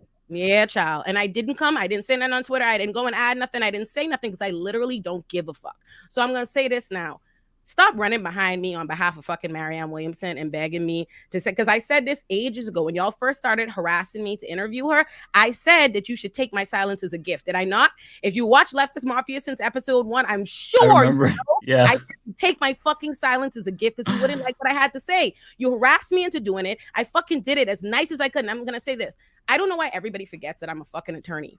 I don't know why y'all forget. Just because you see me talk to my friends and you see an Olay and friends and you see a certain kind of environment, you expect anything less than a polite cross-examination of a fucking political candidate. I don't know what you thought you were going to get, but allow me to introduce you to Eliamie Allurin Esquire. I don't know what to tell you. Okay? I was nice as fucking possible about it. I didn't even care about it. I thought she did much fucking worse than any of y'all want me to do. And you don't want me to release the raw footage and then actually do a breakdown line by line of everything that was problematic about what she said, because that'll hurt your feelings. Or then go over the much worse allegations sitting in my fucking emails from people who work for her that didn't even sign on to the letter. So that's what I'm gonna say. I appreciate, I'm not taking it personally that you didn't enjoy it. I think that is totally fine. But this whole idea that I was disingenuous or I did something to her, no. I think y'all, the same way y'all don't like people to kiss the ass of Joe Biden or establishment Dems or Trump and the Republicans, I think a lot of you need to fucking reflect and realize that you do it for a lot of these candidates that you think are independent and you love them and blah, blah. You are doing the same level of bootlicker shit that you don't like when they do it for establishment Dems. So I'm so sorry that you're really, really invested in Marianne Williamson. Maybe we should take my silence as the gift I say it is sometimes, and just let me not do it then, since you didn't enjoy it. No, I don't think that you should not do it. You should continue to do it. This is how it is in this space. And even for real journalists, people get mad at how a lot of people either ask questions or don't ask questions. Now, it doesn't matter. You did what this is on your platform. Yeah. So how you gonna do it is how you gonna do it. People don't like it, go ask your other favorite to go do it. Yeah, and they will like you, and they'll like it the minute it's somebody they don't like. Like, you know what I'm saying? If it was an abusive, like an attack kind of conversation when you were attacking and you weren't, that's fine. You were just asking questions. They didn't like it because it was their choice of candidate. You said she had about, you're also you said she had about 10 to 50 stands. Like you're gonna get asked these kind of questions. You're ready for the president. So who's next? Someone at some point. Jank's next. I shit y'all not. I'm gonna tell y'all I want it to be Jank. I swear to y'all, because Jank. I swear to y'all, I DM'd Jank and I said I want to interview him. Did you? I swear to you, I did. He did not acknowledge it, and he is not going to acknowledge it. But I just want to say this: if I had it my way, I would interview them all, and I would do it in the exact same style, and you'd see it's not personal. Like, again, and you would, and all I did, like I said, she just didn't perform that well. And I was nice enough to say or maybe she performed this exactly how she would on any other platform. I think that it's just because of the questions that she they've been worse candidates to her or whatever. At most, like I said, all we did was zoom in and out throughout the interview, whatever, to make it like marginally more entertaining, and they're real sick about it.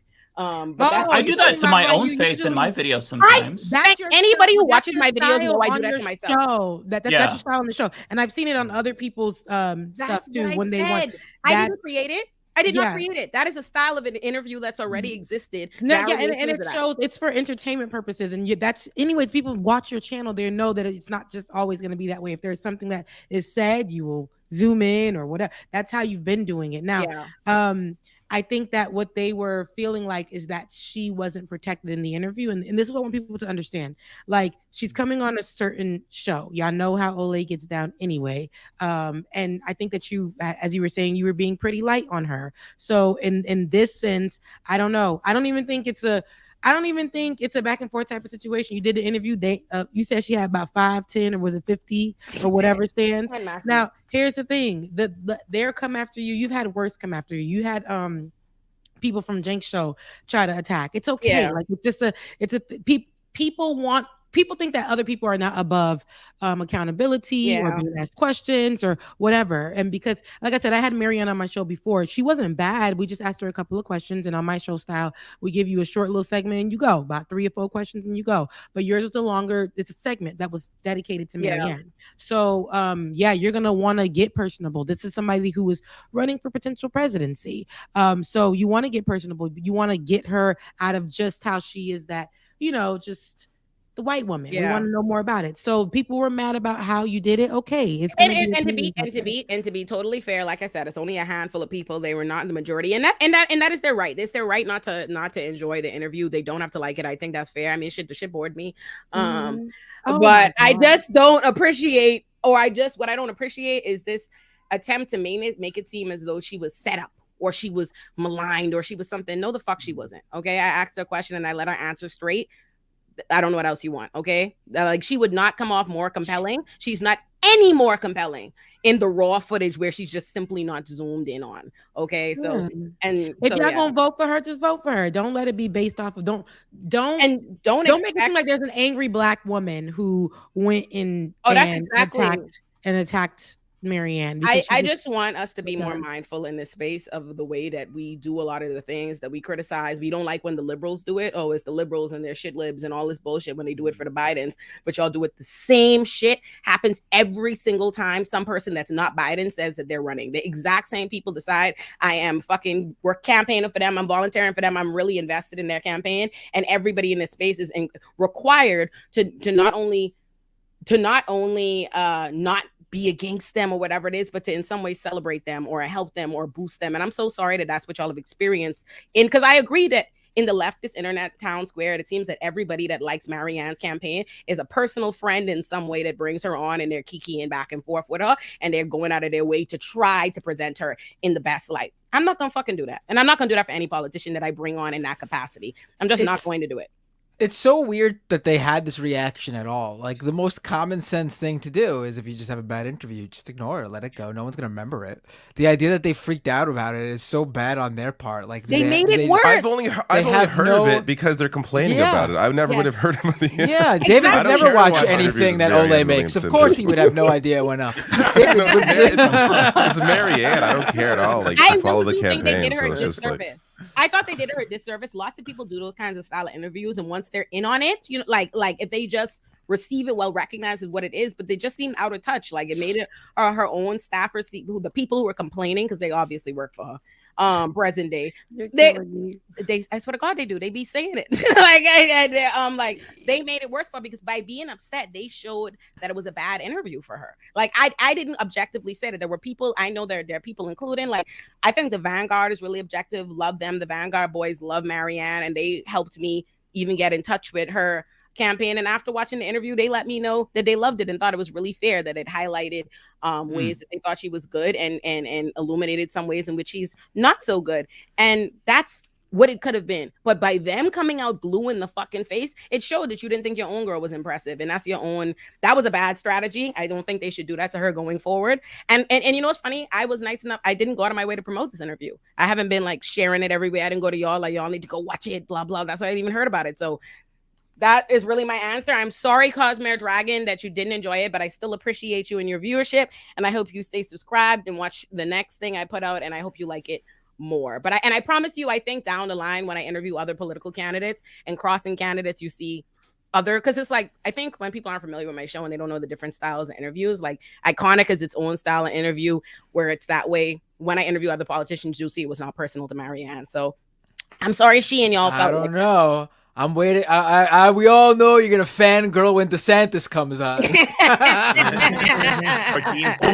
We'll wait and see just how biased Ole is when she brings on a couple of presidential candidates running on this panel. Because since you've been gone, all right, you didn't know Ole. I don't know if you heard Mike, of this, Ole. Mike and I are running for. We already got a ticket. We're running for president. Mm-hmm. Although I disagree with for this campaign. I forgot what my position was. You are the press secretary. Ole, we already preemptively made you AG. Yay! Okay. So yeah. Although I will have to say, I might leave the campaign if Mike doesn't alter his latest policy on Israel, which he announced last night. I am not fine with that one. What is it? You misinterpreted. So I was. Yeah, why don't you say it on air? Go ahead. I will not read it out loud, but I will show you my tweet. I give you the context, which Matt, my running mate, is. Listen, tell me without any context. Does this not look like? Does this not look like his QA, like his FAQ thing on the website? I will not. This is just another policy. Do not embarrass me, okay? I'm not about to be speaking for nothing that ain't right. I'm okay, gonna call I will it out. show you. Mike ain't right, y'all. As the president, I can't support this Mike policy. is not right. I can't support this policy. I have to go cook dinner, y'all. My poor partner is starving, and Raheem is also upset. So go ahead. Love all of y'all. It was so nice seeing you. It was great seeing you. You should drop by more often. Yeah, like every Thursday at 8:30 p.m. Eastern. Do you remember the time? Come back. I just saw the first line of that. I was like, oh my god. My big voting video essay that David, Mike, and Lance all make appearances in it. I'm sorry, Matt Bender. I have you planned for another video. But this video Rebecca, you ain't want me in that shit. If you know, then okay, fine. But right now is very heavy on everyone is very, very, very heavy on the anti-voting, and they don't want to hear shit about nothing remotely interested in Democrats, and Republicans aren't the same. So I'm deciding whether or not 3 months of work will be thrown down the drain. So I don't know whether I'm going to put that video out, but this month it would be an awkward time right now because this was recorded like September. It was recorded before this happened. Yeah, it hurts because I spent so much work on it. Yeah, you did. It's like 15 interviews. I interviewed like 15 people. It's like over 30 hours worth of interviews I did, like a month of talking to people before I even wrote the fucking script. Interviewed so much work. So I might have to. I'm thinking about. I might have to go in and like restructure some things to really acknowledge how the Democrats are fucking around right now. On all things. Oh God! But I am gonna put out a video essay this month, I think, on Palestine and what's happening in Gaza. So that's what I'm gonna do with some nice interview features, some guests I think people would like to hear from. So that's what I'm doing. I hope you subscribe to my channel. I love all of you. Thank you for letting me pop by. We love you. So happy. A lot of people are saying they loved your interview in my chat. Yeah, I'm seeing a lot of that too. Listen, I know it's love. I got that in all the chats. A lot of love. I did not let the couple people can't like everything. I know that. Ole, we know that when Marianne loses next year, it's all because of you. Yeah. No, I swear that when people talk to me like that, would have been. I don't know what kind of power you think I got. She would have been president if it wasn't for you, Ole. Thanks a lot. Bye, babe. But you'll be the vice president, so it won't matter. Bye. Okay. All right, so back to Mike's tweet. Yeah. See, this I can't get behind. I can't get behind. Are you this allowed as a policy. Is it so bad you can't show it on? Actually, on the maybe internet? Maybe you shouldn't show it. Look, I think it's. Are we really? Because you gotta be like, let's be honest. Okay, I made this tweet. It sounds pretty bad. No, you think you can bring it up? You can bring it up. Yeah, I made this. Listen, but here's the context. But you can't. I made the tweet in response to Republicans' answers to the question, like, what would you do if you had the chance to meet Bibi?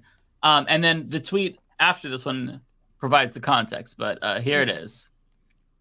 I'm not going to read it. You can all read it. Somebody can read it if they want to. Very small. Can you zoom in? Let me see. Okay. That's not too bad. I mean, you probably can't read it, but it's not too bad. Yeah, let me see if I can zoom in. This only got 300 likes. Keep going. You can imagine why. Oh my God. See, if this is our official policy, I can't get. You probably should have included like hashtag GOP debate or something. You could talk like that, Mike. Yeah.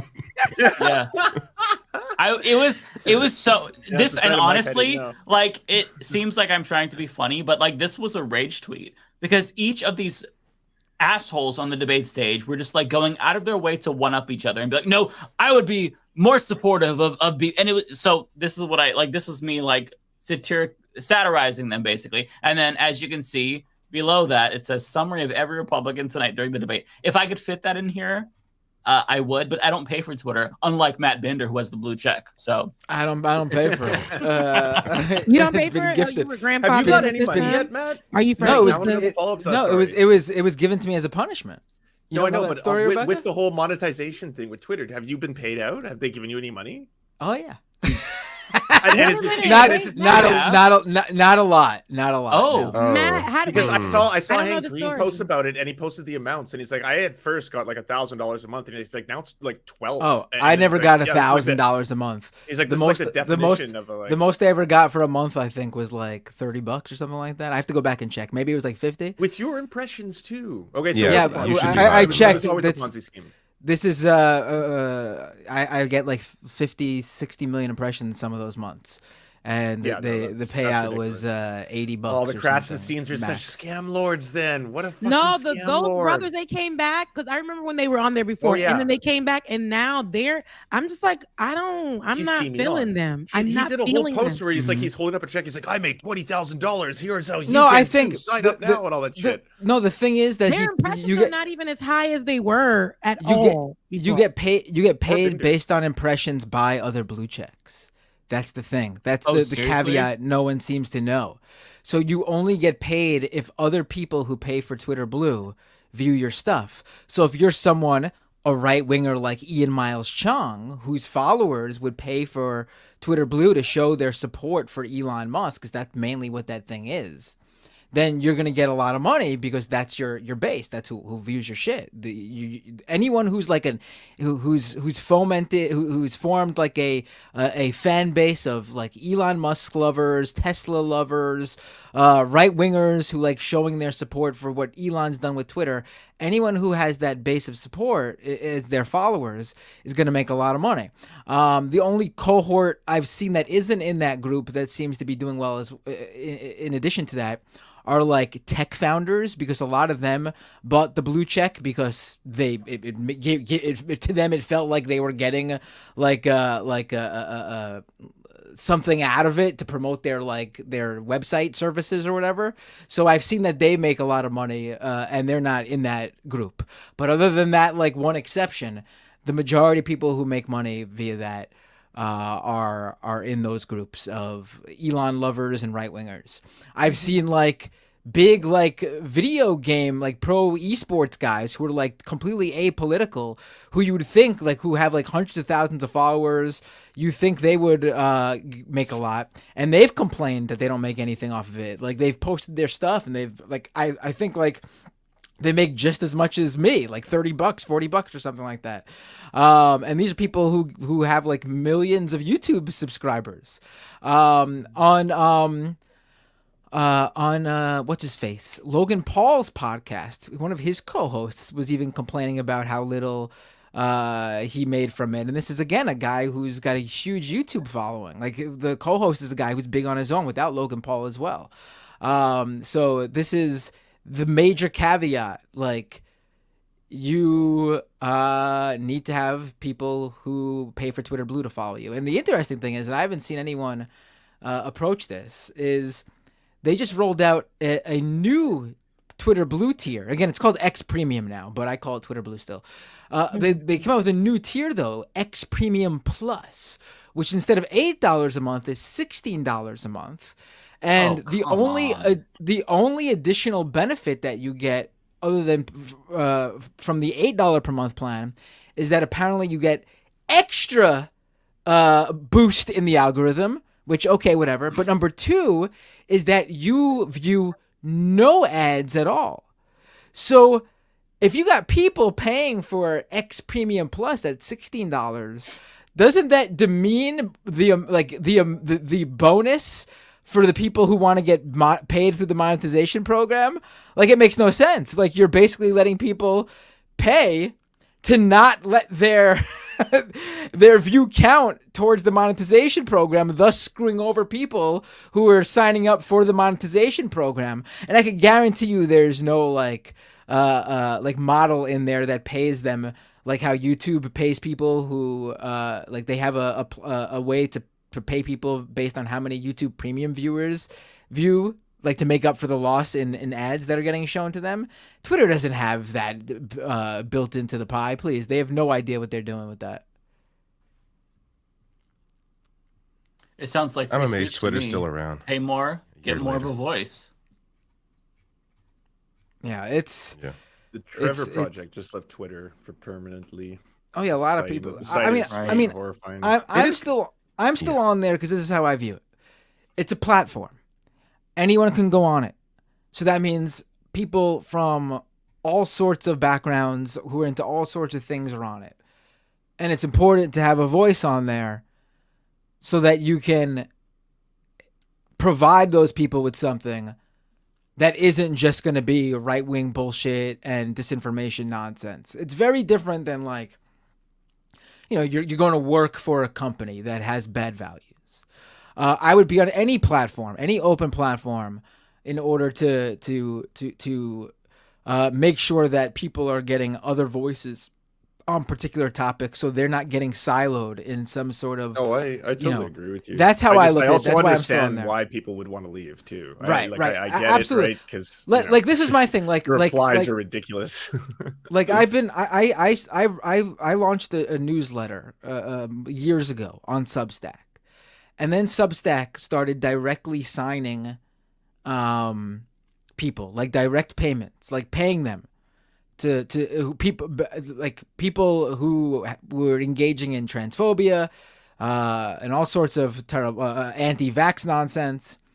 And I stopped posting on there because that was a line crossed to me. That's no longer just being a platform. You are now, and again, you're not, this isn't a monetization program anyone can sign up for, and it's just across the board, you get paid for content like YouTube does, or even how Twitter does. This was a direct payment to specific people that they decided to go into business with. They've since ended that program, and I've considered restarting a newsletter on Substack because now it is just a platform again. There's a difference to me between these companies just having open monetization programs for anybody.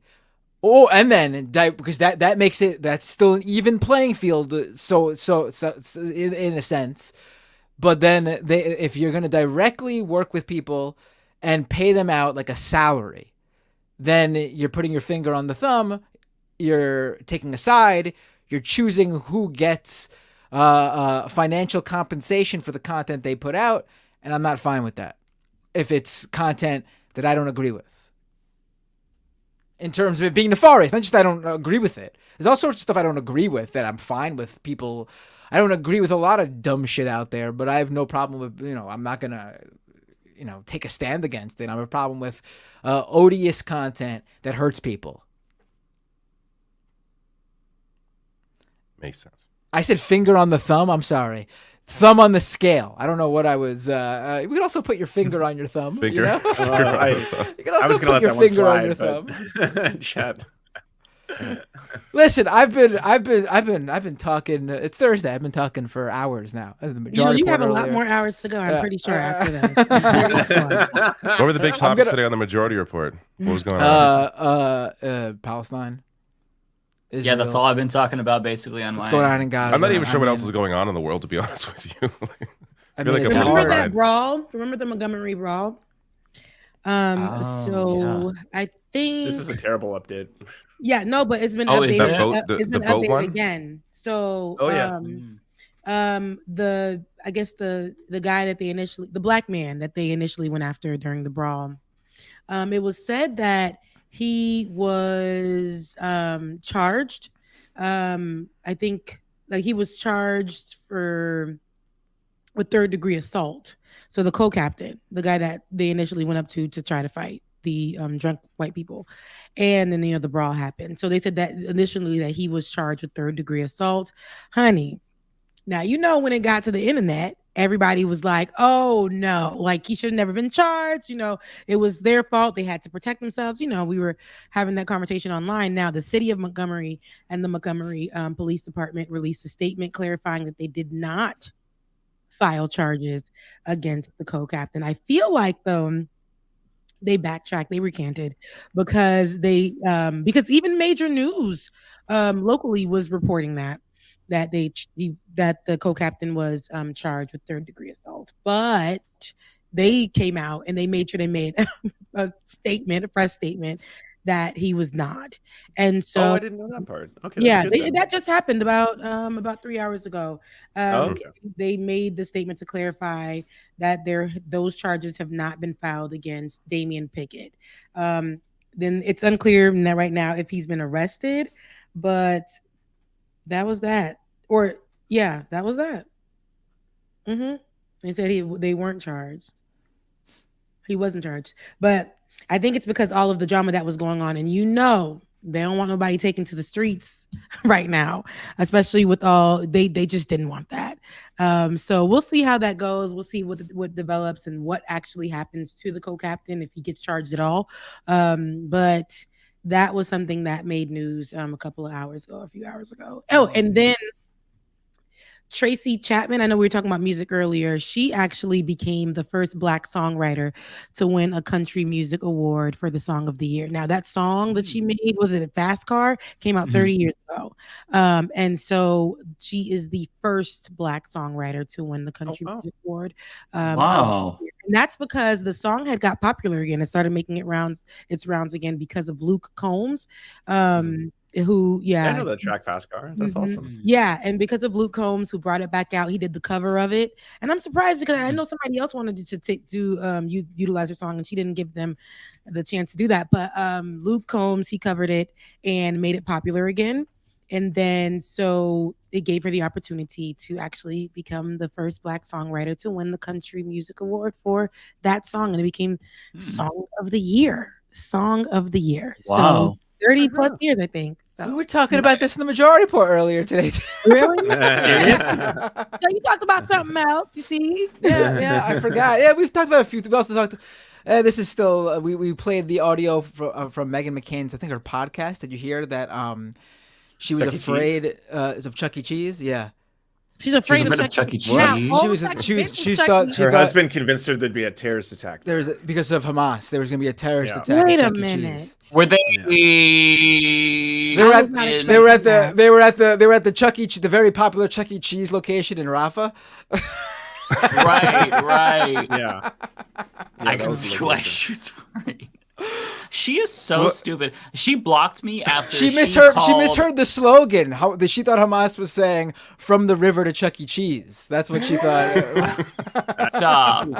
What a I honestly can't believe she posted that. Wow. She reacted to I an made Eli that Valley up just to be cartoon. clear. That is my joke. Because I'm like, I actually thought she said that because literally. I really did too. No, I did too. She won. Matt, you played too much. See, I was like, is this serious? Well, no, but the part that is serious is that her husband did convince her that could be a terrorist attack at Chuck E. Cheese. Yeah, no, that's real. And she publicly talked crazy. about it. No, and acting like, oh yeah, I feel like I'm in danger. What did she say? I'm untethered. I feel untethered. And I was like, what are these like imaginary, like it's the same thing with the GOP debate, how so many of them are like, we have to stop Hezbollah in Mexico. I was like, Hezbollah in Mexico? What?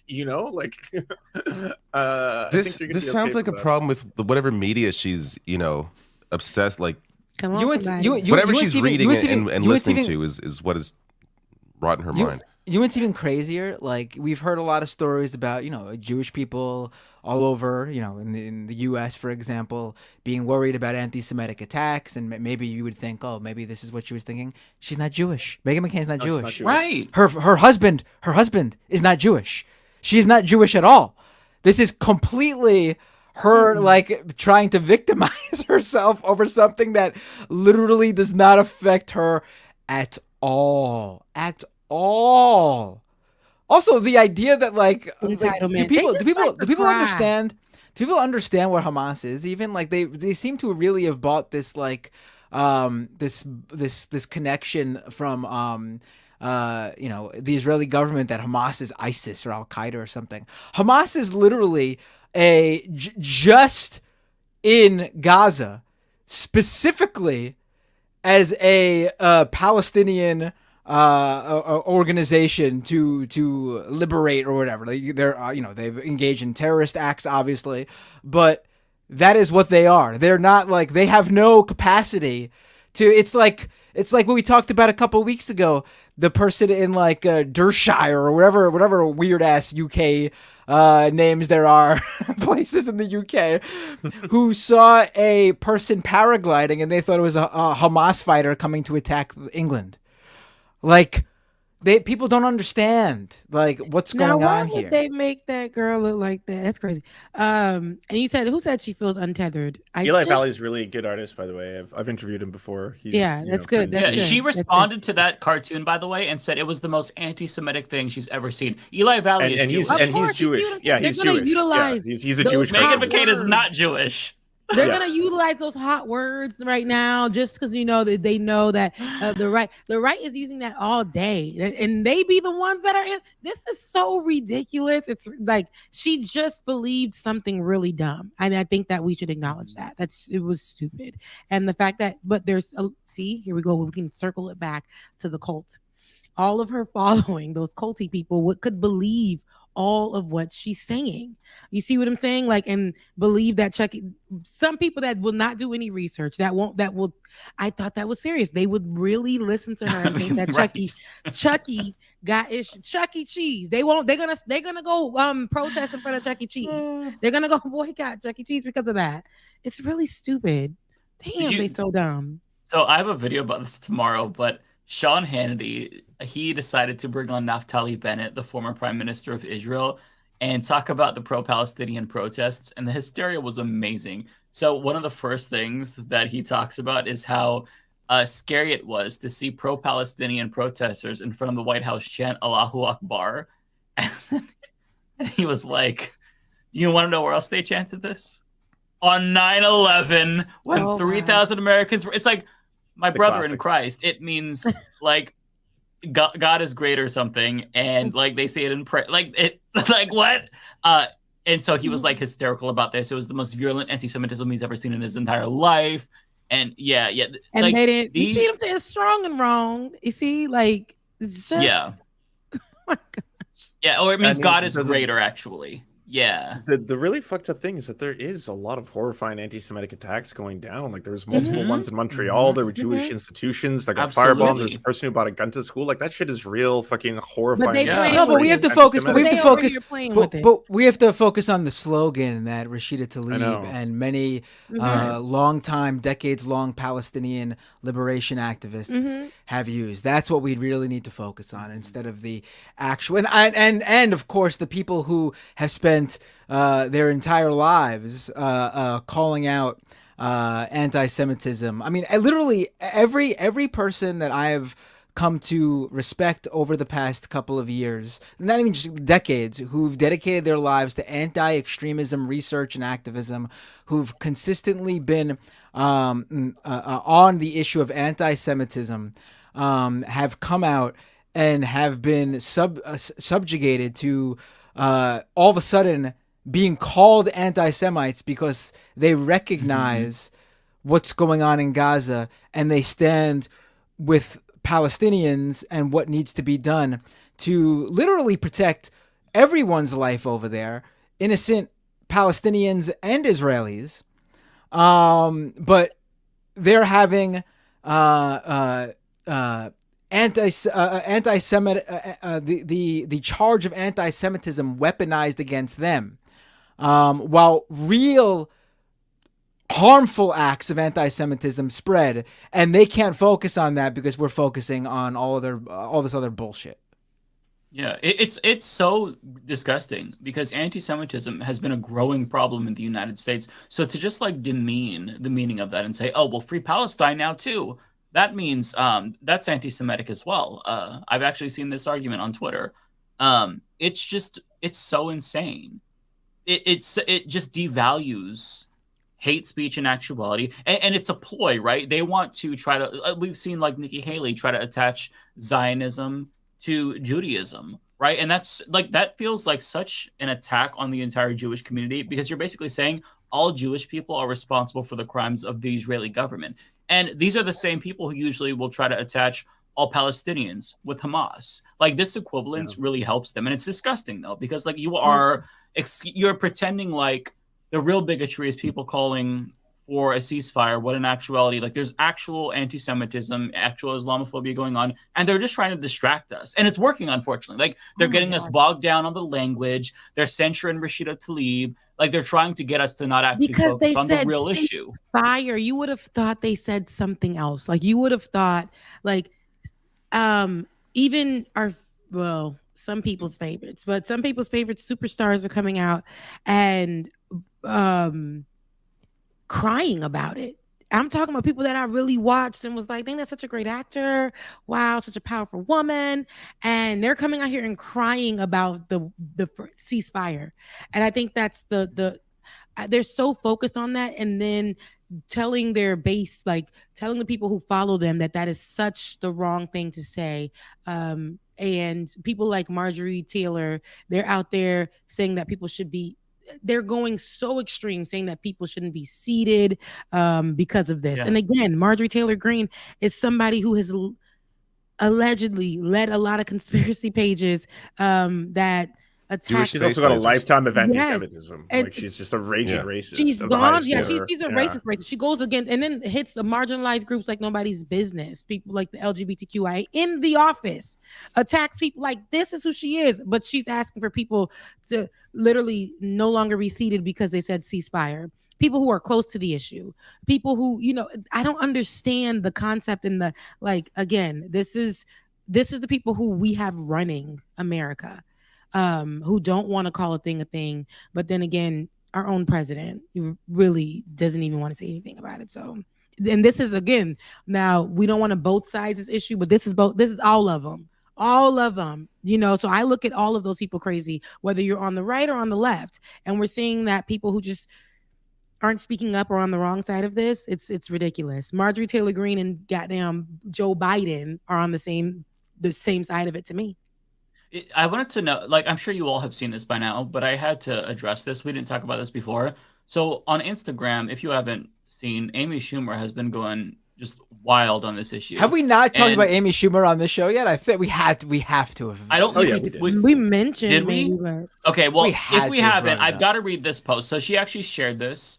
Is this a new one, like recently? No, this is from a couple weeks ago. I thought she stopped after the like I'm the greatest female comedian of all time. Oh yeah, she's disappeared as far as I saw since Martin Luther King's daughter came out and put her in her place. Right. Yeah. But after, like, I would never. I mean, I would give like I would just have to. You would just give up. You would just not, because she posted a link of MLK. You have to leave the internet at that point. I saw that part. Yeah, on Israel.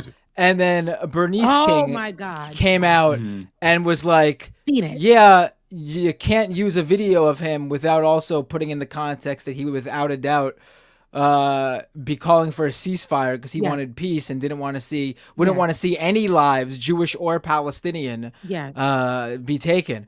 And I think she disappeared after that. I mean, I would hang it up. I would never. Girl, hang it up. Go miss the goodbye. Like, literally, we don't want to see you no more. You were loud and wrong. What a lot of white people do, a lot of white people in positions that are like public figures or whatever, and it rolls around anytime an issue comes up about race or whatever, they always say what Martin Luther King would have done. Well, no. And again, these are the people that don't even know Martin Luther King past the one damn phrase that's popular. And I hate that because they believe that content of your character. Right. That's what he said. Stop calling your I don't. No. He had so many other things that he said. He has so many other fights that he's fought. They also take that quote out of context. He was saying his children shouldn't be judged that way. That's like, what the line means. Let's go with the rest of the speech. That's not the reality I live in. Let's go with what he said first and after. But y'all just so focused on that one thing, and that's what they do historically, and that's why they choose Martin Luther King as somebody just to literally quote all day, every day. But I'm glad that his own daughter, stepped in and was like, "Hey, sis, no, do not use my father's name, especially not in that way." And we wouldn't support this. My father would have did opposite of what you're talking about. So yeah, I would have ran too, because it wasn't just Twitter or social media people who were attacking Amy or telling her, "Girl, you're strong and wrong." No, his daughter was summoned. Now she joined the chat, and now I would go missing too. That was great. Yeah, I would go missing too. After she called Gazans rapists, before also, she left, is anyone like are any of these people gonna like all I've seen this from multiple people. We even showed one guy, like they're just like coming out and just being like, while we're talking about like the MLK clip being used, like these are liberals just coming out and being racist about like getting angry that black people are finding solidarity with Palestinians. Yeah, I have the quote from Amy Schumer. I have to read it to you. It's so insane. Yeah, so first they came for LGBTQ, and Amy Schumer shared this, by the way, and I stood up because love is love. Then they came for immigrants, and I stood up because families belong together. Then they came for the black community, and I stood up because Black Lives Matter. Then they came for me, but I stood alone because I am a Jew. Like, Amy Schumer actually posted this. What did she? You see, it's problematic. I would go missing too. I would go missing too. She's out here saying some ridiculous stuff, and it's no, and I hate. But at that least she fucked off at least. Sarah Silverman, who well, for now, defended war crimes, she'll be back. She's hosting the Daily Show this week. Like Sarah Silverman did that a couple of weeks ago. Just said it's okay for Israel to turn off the water, and then said, "Oh, I was high." Now she's hosting the Daily Show. So at least she did. I'm not defending Sarah Silverman. I think, but I do think if you're going to compare Sarah Silverman and Amy Schumer, without a doubt, was way worse. Oh, for sure. It's not even. Yeah, absolutely. So I wouldn't say at least Amy Schumer fucked off, because that makes it seem like Amy she at Schumer. least at some point. It's like Justin Bieber. If you speak anything, if you say anything to me in this moment, you are on the same level. I don't even care if something. Well, God, guys that they deserve. No, well, bitch, bye. All of y'all, go away, because she was even wrong. You weren't high, and for her to say that, it's like she's insulting. She's what's her name? Sarah Silverman. She's very she's problematic. She keeps coming out and saying some dumb stuff. And then and for her to just come out and say she got high and then get this opportunity now, she's like, I don't like it. I don't think she needs to be she needs to go fuck off as well. Yeah, I know I don't be cursing like that on the show, but she needs to go sit down somewhere as well. Because I anything right now is too serious. All right, as people are pointing out. If you say anything against the people of Gaza in that type of way, like, oh, it's okay for them to, no, girl, it's okay for you to shut your mouth. Like, I need you out of here, because I don't like it. I don't like to hear none of it. Those kids are dying and all that stuff, and this is what you got to say, and then you come back and say you were high. Yeah, people in the chat are pointing out that she did blackface before too. Oh yeah, because she's a comedian. Sarah Silverman. Oh yeah, no, Sarah Silverman on Comedy Central. I don't care if she's a comedian or not. Bring it on. Hilarious! Up, okay? Oh, hilarious! This has like on one hand, here's what I will say. At first when this started, like I really just felt like I was losing faith in humanity, aside from like the distraught and the destruction that we were seeing. But as time went on, I do feel hopeful, because the propaganda isn't working anymore, and a lot of people for the first time are having to engage with this issue and understand what our tax dollars are funding. And shocker, they're not comfortable with our government funding genocide. And having people actually realize that and not like dig in and, just not fight past the cognitive dissonance is nice to see, because that's what I expected. Because that's kind of how it's always been. Like, back in 2014, during Operation Protective Edge, when Israel was in Gaza, I remember the internet discourse back then was so much worse. Like, it was a small group of people that were speaking up. I remember even Bernie Sanders, during a town hall, he was confronted about this, and his response, and somebody shared this online too, his response was so bad. He's like, well, Israel has the right to defend itself. And I'm just like, God, even Bernie Sanders. And I felt just like, Palestinians are never, ever going to get out of this situation, because not only are they being bombed indiscriminately, but people are fine with it. And so this time, the one difference, not that it brings back any lives, is that it feels like people are actually not okay, and they're speaking up. The protests around the world, that is nice and encouraging to see. So that's the one thing that I can say that is different this time. But it still doesn't having that change after the fact doesn't make me feel that much better, because it's I'm looking at these images. There's a 7-year-old boy who had cancer, and he was bombed. He was killed. there was a 12-year-old boy, and his dream was to be like a big YouTuber. He had 1,000 subscribers. He released a video, celebrating his 1,000 subscribers. He wanted to get to 100,000. He was killed. He was 12. Like, that's a couple years older than my nephew. He wants to be a YouTuber. It's like I see, my family and these kids, and it's just so sad. I don't know. I'm going. No, that was is. really You good see what I'm video. saying? So I think anybody that made me tear up.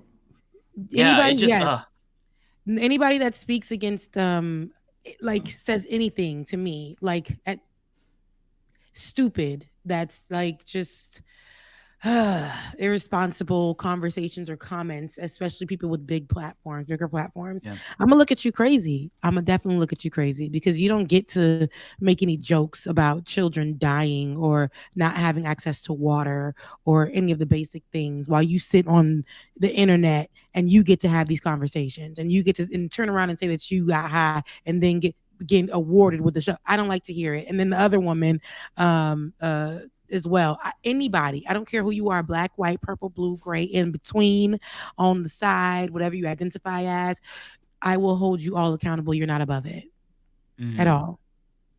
Lance, you said you have you said you're gonna sprinkle something a little cute on us. Is that what you said? Oh, I did not have something cute in the reserve for the end. That Lance, break you hear a silly story coming up. It's 10:32. It's my time. You already know.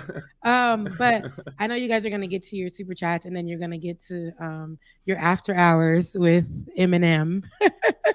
So, and David wasn't feeling well, so he had to go. So he didn't just drop off like that. So he had to go. I thought he just did the David, he wasn't feeling well. We'll see. Okay, yeah. He was take here care, for David. a long time, but he's here for a good time. Yes, we'll see David take next care week. of himself.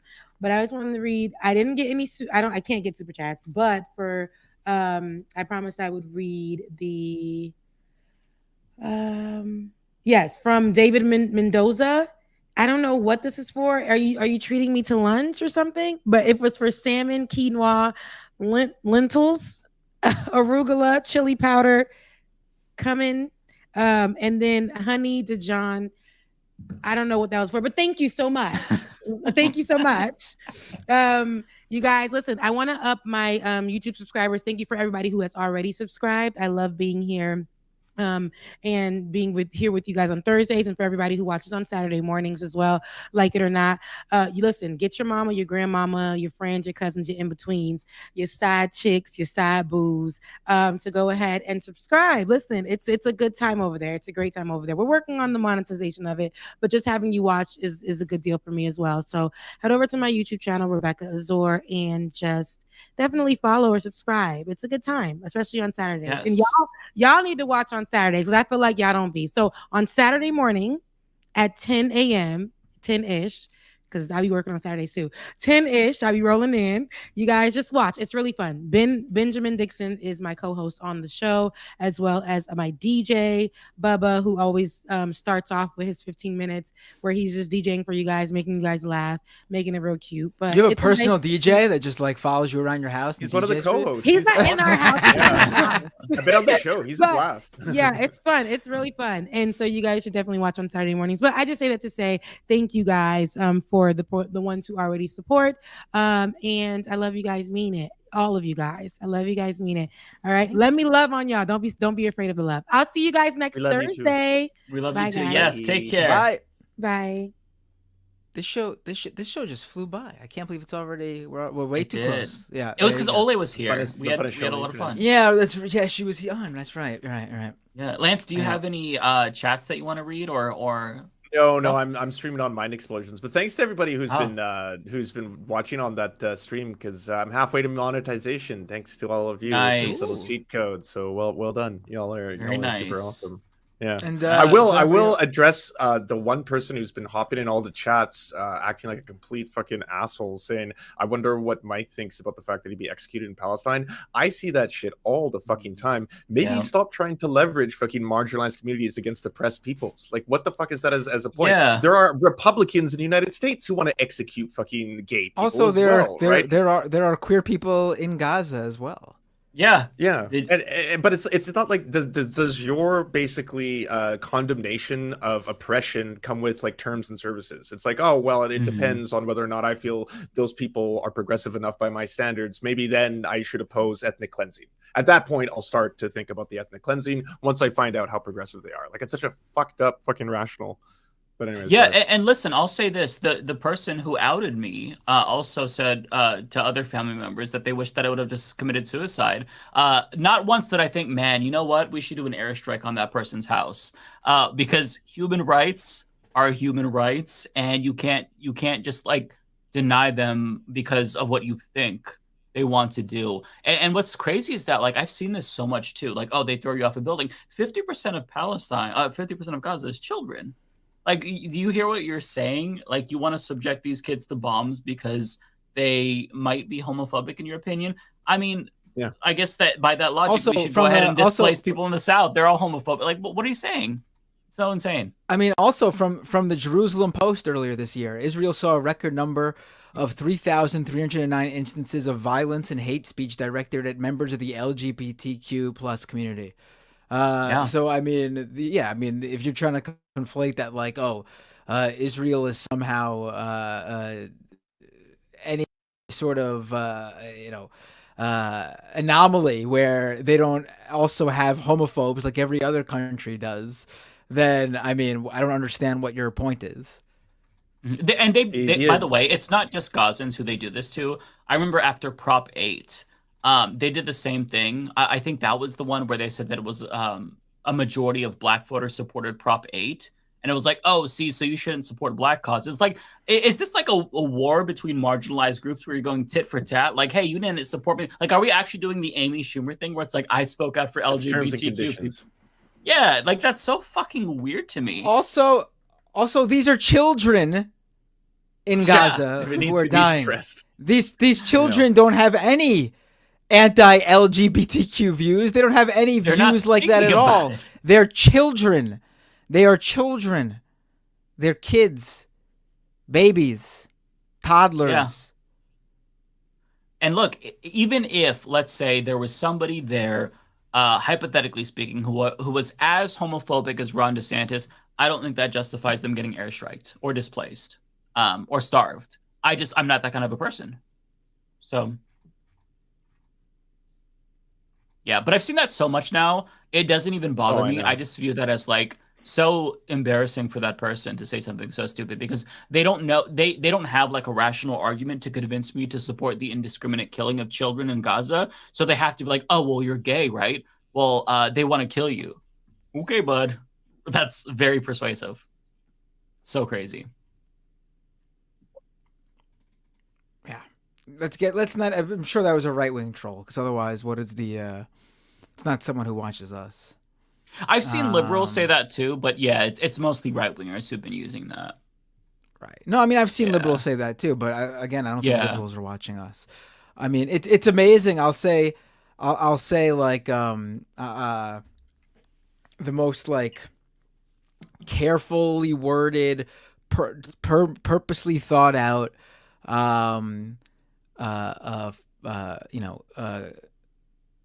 post on like Twitter, for example, pointing out disinformation, like the Pallywood stuff, that really people keep asking me, liberals, pro-Israel liberals, why are you so one side? Well, because I mean, there's one side that has all the power and is using that to collectively punish an entire group of people, including children. That's why, clearly, I mean, if you think you're calling me out for a bias, I could tell you straight up, I have an implicit bias against anyone who hurts innocent people.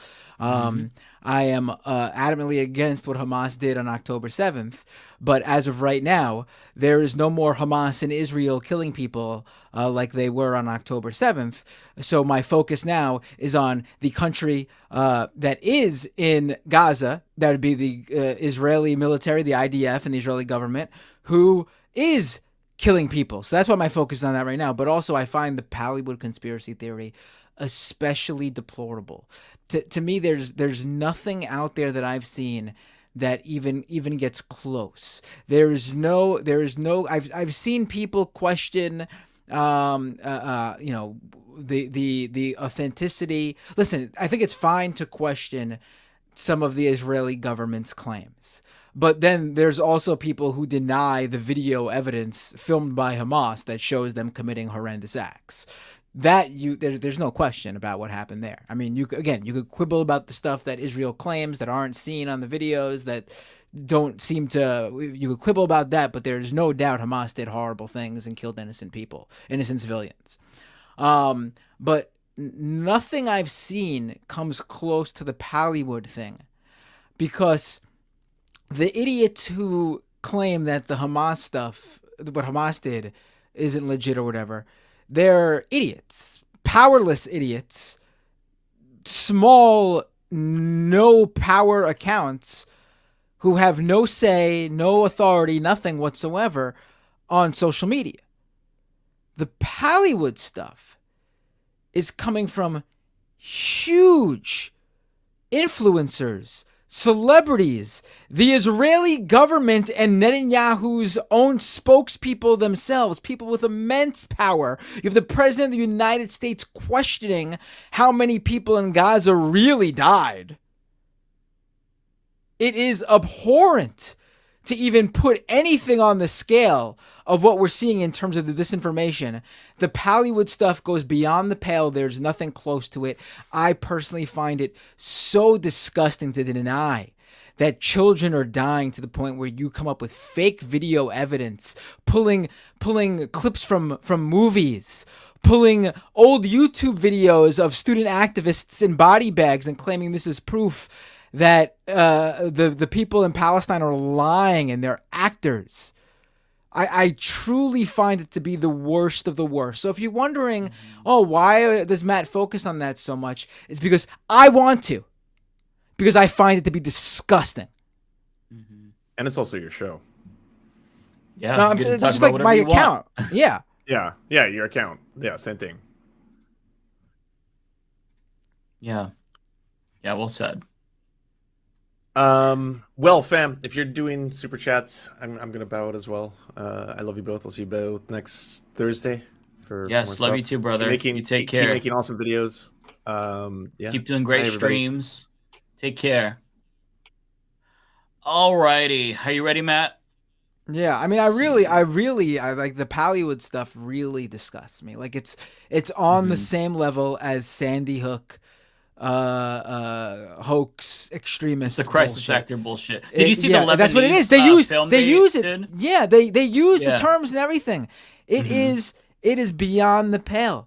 Like, and I see people who would attack any Alex Jones fuckery posting this shit. You are a scumbag if you're posting this Pallywood bullshit. It has been debunked time and time and time again. Why do you think people need to fake those videos? Do you believe Israel is lying about bombing the shit out of Gaza? Like, do you think that they're dropping all those bombs and people aren't dying? Like, they don't need to lie about it. It makes zero sense. You just need to dehumanize the Palestinians. Like, I've never, like, I can't. It's really, this month has been, and I'm just watching it unfold online. I can't imagine what people are there going through. But I mean, I've never seen in my lifetime, people just look at a whole group of people as less than in this way. It's something that I read about and you learn about in books in school about how people have been treated throughout. No one has, and people the whole. I've seen this thing too. Oh, why don't you care about the genocide in Africa? Or, of course, people care about that stuff. Do as many people care? Probably not, because the media doesn't cover that stuff so much. Why does the media cover that stuff so much? Because so much of it, unfortunately, doesn't involve the U.S. government. I mean, we fund Israel. We are directly complicit in this one. There's no beating around the bush here. We are directly complicit in this one. And you know what? I will say the realities of this specific situation do, I think, make this so much more worse, because this is a group of people who are sequestered, trapped in this very small area. This isn't like, something happening. It's horrible wherever it happens, but there are escapes. There are places to go. There are outs for people who have means. Even if you have means here, you're fucked. There's nowhere to go. Yeah. I mean, there's this extra layer with this particular situation, because like there's tragedies that are always happening at any given moment around the globe, but this is one of those situations where it can stop. Like, it doesn't have to happen, right? And the fact that we're partially responsible because those bombs are American-made bombs, that white phosphorus is manufactured in the U.S. That's what makes it so much more concerning. Yeah, I agree with you. Also, this is the beacon, the shining light of the Middle East, right? The only democracy in the Middle East, Israel, right? We hold them up to a standard. That's another thing. The whole, what about other countries? Saudi Arabia, for example. First of all, if there's one country that we do pay attention to of those countries, is fucking Saudi Arabia. We discuss how bad they are all the time. MBS, we've attacked the Saudi play to the PR turn to buy up all these companies to bring sports into the country, PGA Tour, WWE. I've done episodes on that. In order to facilitate a different view of them, even though while they continue to do their bombing of innocent people in Yemen, for example, or the assassination of innocent of journalists like Khashoggi. We've talked about that time and time again, but here's the difference there too. There's no beating around the bush about what Saudi Arabia is. Like, there's no one who thinks anything different about Saudi Arabia. Like, there's not like this whole movement here in the U.S. to like, the Saudis, everyone needs to be more like them. That's a bastion of freedom. They treat their women great. It's so much different than the rest. They're the most democratic nation in the Middle East. There's no facade there. We know exactly what they are. We know the brutality of the Saudi regime. We know exactly what that is, and everybody calls it out. Everybody does. There's no comparison to Israel. They're supposed to not be. They're supposed to be the gold standard, right? We can't criticize them. They're supposed to be the gold standard. We can't criticize them when they're taking part in something that we would have no problem in criticizing any other country over in the Middle East, for example, or any country we consider to be in the axis of evil or whatever. There'd be no problem. There'd be no question about it. There'd be no one if you criticize Saudi Arabia, you're not called Islamophobic. You're not called a xenophobe. You're not attacked as a racist because it's clear what you're doing. That's not the dynamic here. Yeah. Well said. I forgot what I was going to add to that, but I think that's a good place. And you know what? I don't bring this up so much because I don't like playing this card, and I've struggled my whole life with my own personal Jewishness. But yeah, the fact that I'm an ethnically a Jew, it does affect me even more so. I feel like this is extra close to me. Just like why my decade plus dedicating my career to calling out extremists, far-right groups, white supremacy, neo-Nazis is directly tied to that as well as who I am. So, I do find it extra odious that people say things to me about it, calling me anti-Semitic for standing up for the Palestinians. I will never stop. Mm-hmm. Yeah. Yeah, that was a good rant. You should clip that out and put that on your channel. It was good. It wasn't a Binder monologue. It was a Binder rant. That was a good one. But yeah, no, you're right. It is disgusting. And yeah, no, I won't add anymore. I think what you said is perfect. All right, what do you say we get to super chats? Yeah, let's do it. So I'm not sure which ones are David's. So if there's one that you don't see, I'll just read it, or you can read it, or something. And yeah, we'll go from there. So the first one we have is a super sticker from Logic Zero. I don't know if this is yours, but if not, thank you, Logic 5 Zozo. We also have. I gotta move over to the. I have to follow along in the starred section. No, you're good. We also have Tokyo Hans, yeah. 5 gifted memberships. Thank you so much, Tokyo Hans. On top of that, we've got a Kowalski. Oh, is that for me? Oh, so Kowalski. Sure. There's one before that. There's a super sticker from Logic 5 Zozo. You read that one? I can't remember. I did, yeah. I don't know if that was for you or for I'm David. sorry. I'm a little. I ended my stream early on Tuesday because I was so out of it. Like I did a post. I did Scam Economy on Tuesday, so it was pre-recorded. Everyone should check that out. It was honestly a breath of fresh air to be able to talk about something that wasn't in politics, let alone in what we've been talking about. And I covered with Molly White. Oh yeah, Molly White came on, who's great. She runs the Web3 is Going Great, which tracks crypto scams, schemes, and failures. We talked about the Sam Bankman-Fried trial in depth. She was even there in the courtroom for a portion of it. So it was a really great discussion. Check that out at scameconomy.com or at youtube.com/MattBinder. It's the second biggest download day for the Scam Economy podcast in the 2 years I've been doing it. So it was a great. The funny thing is, episode. The funny thing is, the Scam Economy, when it comes to like numbers, Scam Economy does so much bigger numbers. It gets so many more downloads than Doomed, like by not even close. It like triple or quadruple.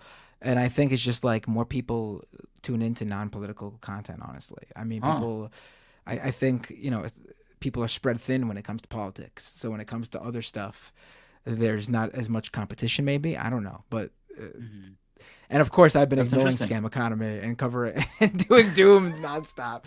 But well, I mean, look, it's been clear. It's been clear to everyone who ever watches me that I never do anything for the money because clearly I'm not very good at making money. So everything I do clearly doesn't come from making money. Yeah. So $1.99 from Kowalski. Tomorrow has been canceled. Everyone can sleep in. That sounds amazing. Also, Tyler Hackner has been a member for 10 months. Thank you, Tyler. So this one is for me, about you. Logic 5 Zozo $4.99. Thank you, Logic. I'm adopting Matt as my son. Matt, is this acceptable? Man, how much money you got? Will there be a large inheritance in the coming years? That's a good question. Okay, we have this one for either you or David from Snack Panther. Oh, is it for me? Let me check. Oh, we got to read David's too because he's not here. Right. Hold on. Let me check. We'll take turns. It's not for me. My next is from Wanda. So when you see Wanda, you could let me read it. Okay. So Snack Panther, welcome. We're the Leftist Mafia. Okay, we're out of time for super chats. This is the Lauryn Hill episode. Yes. Okay, so this one is for David. RL Jam with $10. Thank you. Living in U.S.'s capitalism dystopia made me loathe, hate money. Sadly, we need it. Love you all for talking to us. Hope it helps. Yeah, thank you so much. You're not alone. And yeah, money and capitalism, it just ruins everything. We've commodified everything, commodified social media, relationships, our political system. Right. So yeah, I feel you. I hate money too, and if you hate your money, I mean, I'll bite the bullet and I'll take it from you. I know we both hate it so much. I don't want you to, stress out. If you don't want your money, you can just send it to me. I'll take care of it. Bankhead in the regular chat is warning that some chats are harsh, so we might have some mean super chats coming up. That's fine. That's fine. My brain won't be able to process it. I'm tired. I've taken it all this past. I mean, I've taken it all forever. Like, it is what it is. But comes with the territory. Okay, so we have Kowalski $1.99. Thank you, sir. Nickelback is Matt's favorite band from the 2000s. True. That might be the most hateful thing I've heard. Yeah. Okay, so this one is from Wanda for you. I'll run to the bathroom. Wanda with a $10 super chat. I am on a Zoom call with Virginia getting early data which shows huge turnout from Gen Z college students. They were engaged on abortion issue despite being upset with Biden. PA Gen Z came out big as well. Right, it was a great result in Virginia. Great results in Ohio. Wanda was making sure we told everyone to go out and vote. I hope we at least, if one person heard us say it, thanks to Wanda, then mission accomplished, right? There you go. Let's go to the next super chat here.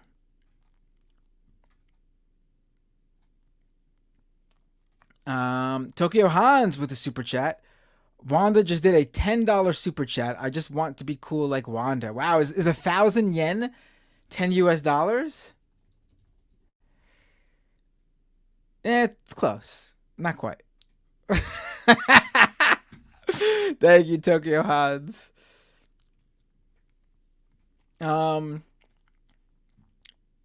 Tokyo Hans with another super chat. Well, thank you. Boys, step back, please. Olay and Rebecca are going to carry the stream today. I mean, I did do that, actually. When Olay was on, my first thought was, why am I going to talk over her? Like, I did that enough when she was on the show. So I let her, of course, kind of have Olay as the special guest. Of course I'm going to have her talk.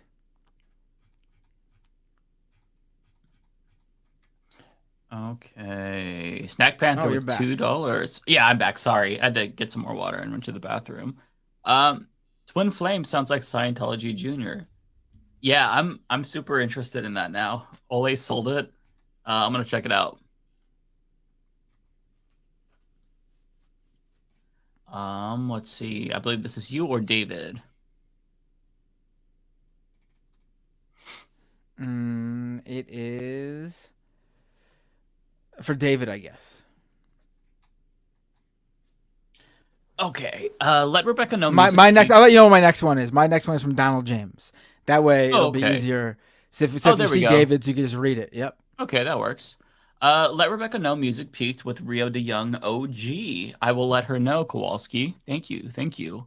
All right, here we go. Donald James. Donald James, the membership super chat. Ole hearts all around her name.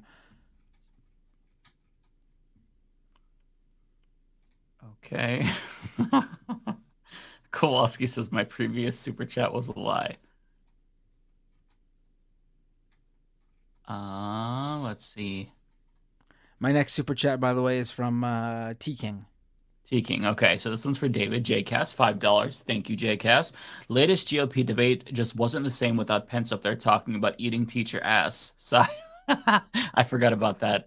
Yeah, it was really bad. Did you? I was not gonna watch the debate, but then I decided for whatever reason to tune in, and it was a bad idea. It just made me feel really angry. Did you watch it, Matt? I didn't actually. I decided that was smart. No, it was absolutely not worth it. I have no idea why I decided to watch it, let alone watch it for like an extended period of time. Like I watched it until the closing statements and then I ducked out. It was pointless. They're not going to win anyway, so like what's the point of even listening to them?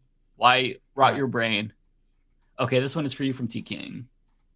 There we go. T King, speaking of cults, get Owen Telltale on, please. Have you asked for that? Why does that name sound familiar? They've told us about Owen Telltale before. I have not gotten in contact with Owen. I am subscribed, I'm pretty sure, on YouTube. I haven't been able to check out their content yet. But yeah, I've seen that a couple of times. We'll have to figure something out or reach out or something or touch bases. Okay, we've got Mist Siren with $10. Let me know what your next one is, actually, before I go on. It is from Miss Siren. Miss Siren with a super chat, $10 super chat. I love your commentary. It is much needed. Thank you, Miss Siren. Really appreciate it. My next is from Mike Thompson. And then we have these. I won't reread them. From Cosmere Dragon to David Dole. Right. So this one is from me, from 0PE499. Thank you so much. To Ole. Ole, your interview with Marianne Williamson was great. With that said, do you think you could interview Claudia de la Cruz? I think it would be an awesome interview. I'll ask Ole about that, actually. I was considering doing candidate interviews. I would personally like to talk to Claudia de la Cruz. I know that 0PE last week had mentioned if we would bring her on the show, and I looked into her, and she's amazing. I think she'd just be an interesting person to talk to. So I would be interested in. I'm deciding if I want to do candidate interviews again on my show, because it is a lot of work to do interviews. Just because if I'm going to bring on a candidate, I'm going to have to do a lot of research, and I'm going to have to know what I want to ask. It is exhausting. So we'll see if I want to do that. But she would be a great person to talk to. She seems really cool. And then we have Mike Thompson for you. We got Ole was great. I had a lot of fun. We miss you. Yes, we do, Mike. We miss Ole. I hope now that she did it and it was a good experience for her. I think it was. That I'm not saying she's gonna come back, but it would be great to see her drop in every now and then more often. Yeah, every once in a while would be awesome for sure. I did try I did try to shame her into coming back though. When she was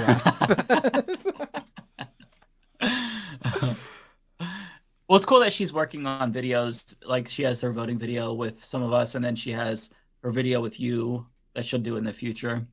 I'm assuming about Twitter, because you're like the tech guy. That future video she's been talking about for. It's never. I'm joking. Yeah. Jay Cass, Mike. What video did you guys do again? What video did you guys do again with her? What is it? What's coming out? We did a video about voting.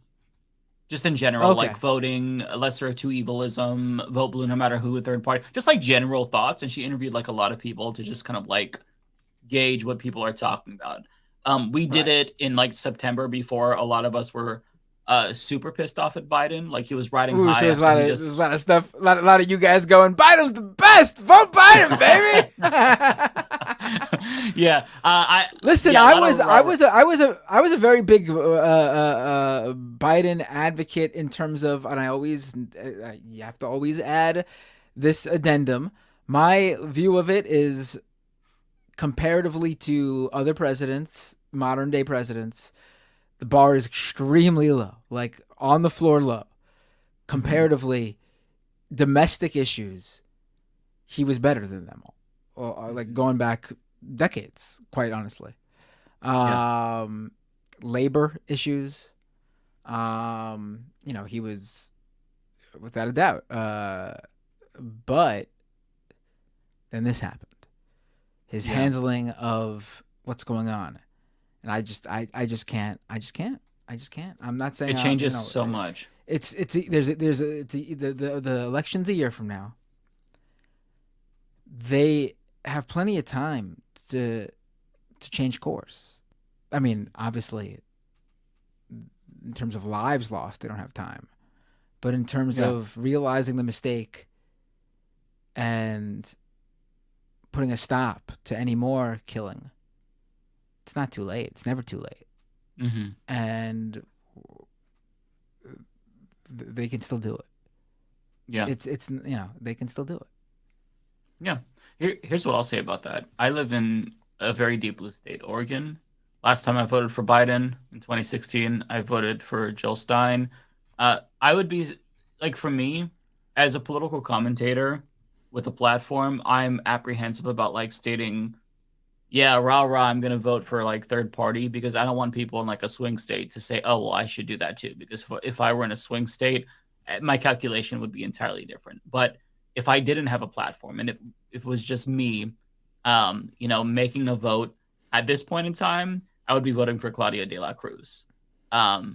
Just because somebody who's, I'll vote for Marianne in the primary, but just as, an Oregonian voter, that's what I would do. But as as somebody with a big platform, I feel like I can't really, I don't want to say that and then have people think, oh, well, I should do that too if they live in a swing state, for example. I'm very nervous about that, so I'm careful with my words.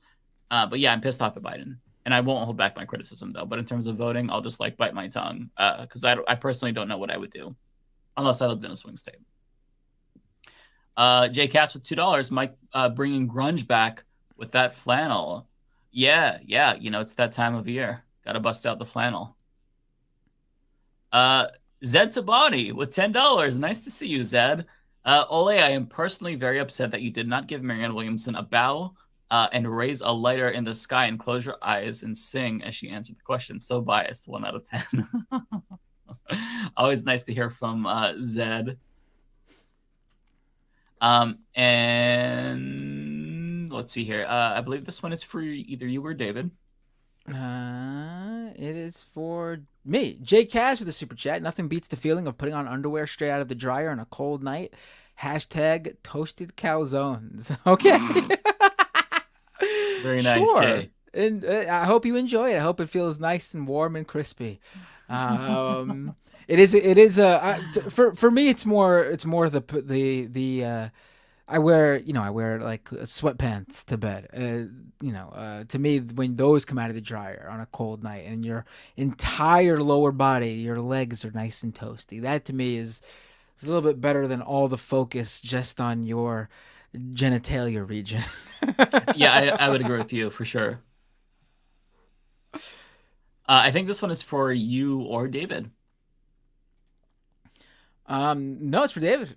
Oh, okay. Well, it says from Snack Panther, $5. Thank you, Snack Panther. Williamson's fans are upset they backed a poot-butt politician. And then this one is actually from me. I think that Ole addressed it, but I'll just read it just in case. Thank you, Cosmic Dragon, for the $20.24. I see what you did there. After seeing 3 different super chats, I'm now realizing 2024. I'm out of it. Ole's interview style won't inspire future interviews, but I appreciate her spending time to respond to my question. Marianne Williamson is the only practical candidate on the right side of Gaza and many other issues. Okay, so the next one, I believe, is for you or David. Is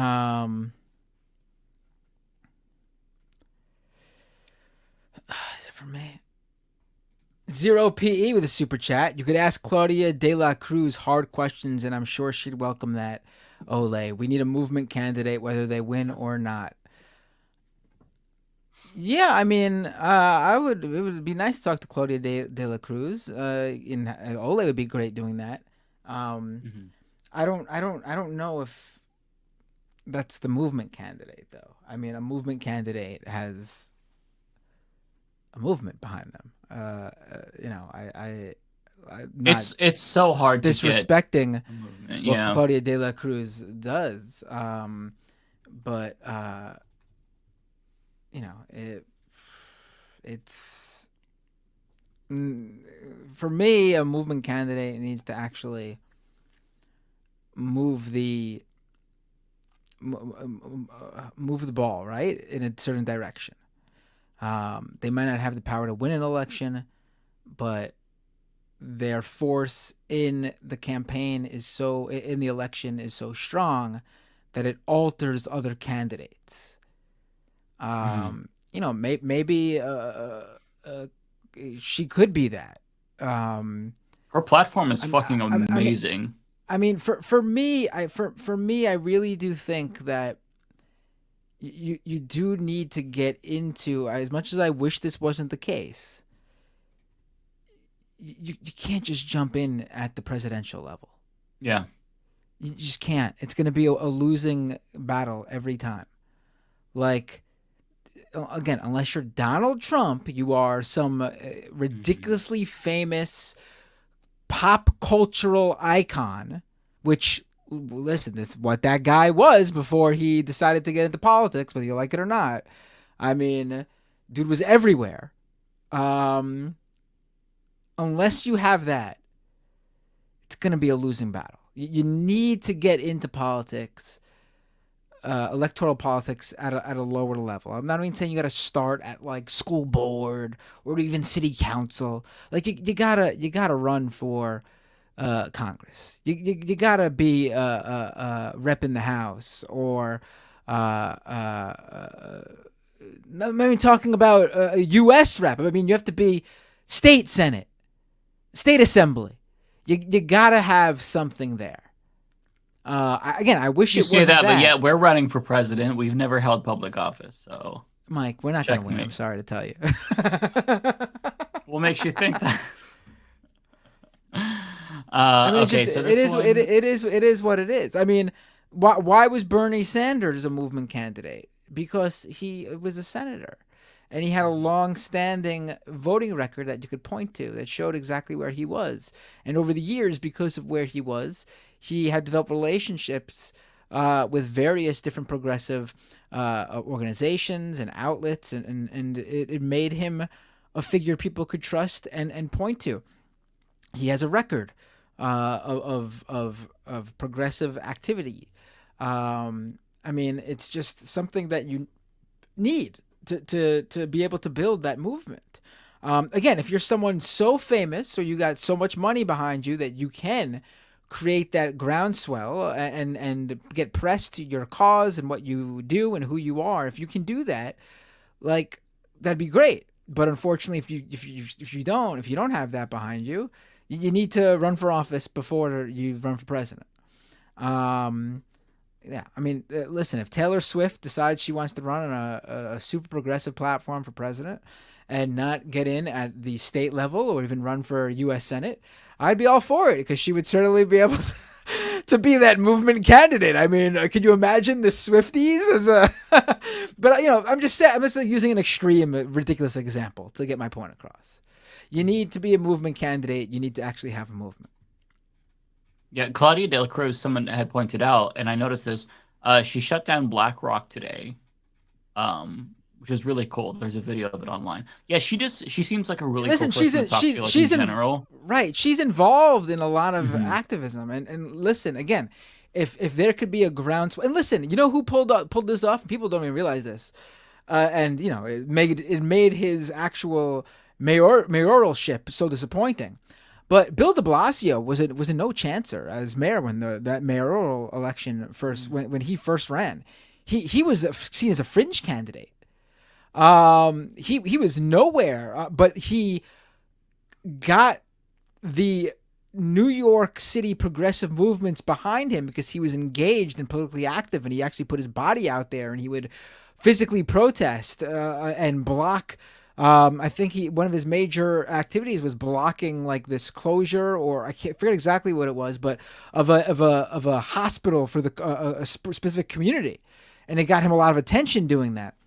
He was able to get a movement behind him. Again, a movement on the mayoral race under the city level is a lot easier to build than a national movement. So that's why he was probably able to do that. But that's my example. Again, if someone who has this history like she does of being politically active, if they could get a movement naturally behind them on a national level, all for it. But I just don't see that happening because it's just not how it's a big country. It's just very difficult. Yeah.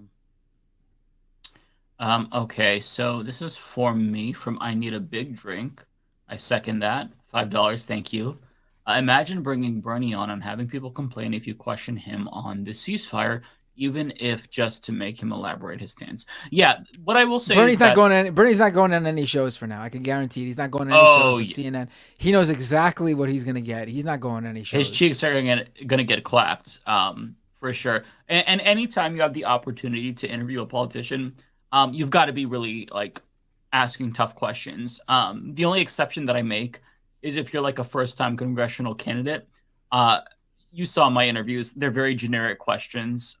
There's not really, like, the odds of them winning are low, and there's no record for me to critique and pick apart. There's not a long history of statements that they've made that I want to, like, dive into. But if somebody actually is in Congress and has power, then I think that if you have the opportunity to bring them on and platform them, you should take that opportunity to really, like, try to hold their feet to the fire.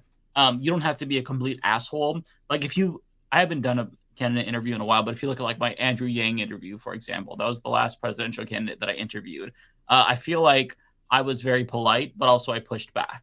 You know, you're not going to tear them down. You're not trying to get like points for being petty and shit. You just want to make sure that you ask very good policy questions and, you know, you hold their feet to the fire. That's kind of my take on it. But yeah, as Matt said, Bernie is not going to be anywhere near a show that is on anything but CNN, MSNBC lately. Bay Photo with $1.99, at least buy BB dinner first. She's I mean, in that instance, the Republicans who I was talking about should buy them dinner, right? Okay, so we've got Tokyo Hans. I believe this is for you, Matt.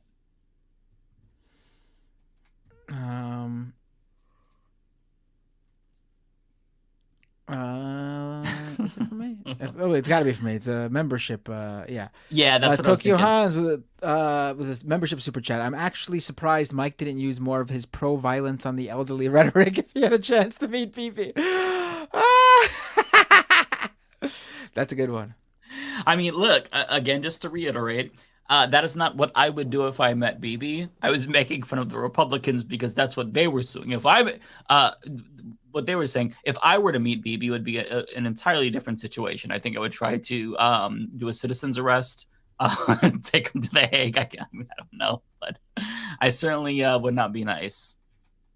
Okay, so this one's from Lizzie Bennett. $20. My goodness, Lizzie, thank you. That tweet from like, I'm dying. Thank you. I think that the lesson is that I probably shouldn't rage tweet because I was genuinely pissed off. That debate was awful. So, you know, I had to comment on that in particular because it really rubbed me the wrong way. Zeitwise, excuse me, with $5.99. Thank you. Mike, do you think you're occasionally too charitable to politicians you like, as Ole described in her bootlicking rant? I personally think sometimes. Which politicians in particular? It would depend. I never hold back.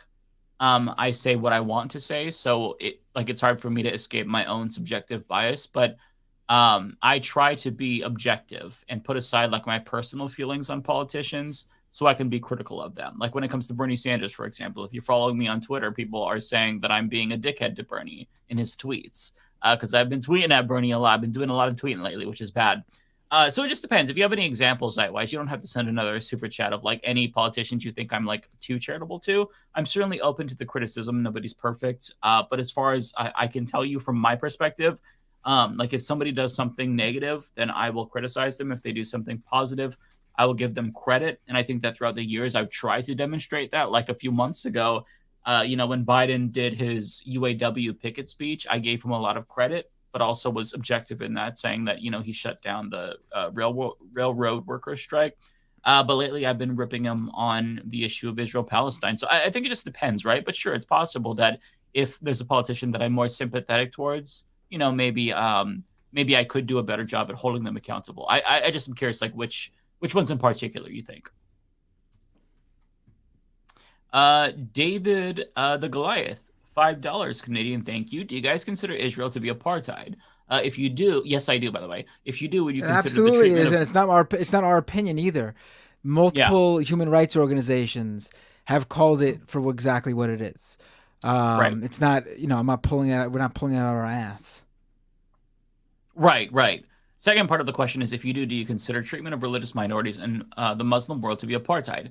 Of course. No. Of course. It depends on the circumstances. We've seen, for example, the genocide of the Rohingya people in Myanmar. Right. Obviously, they have they're treated.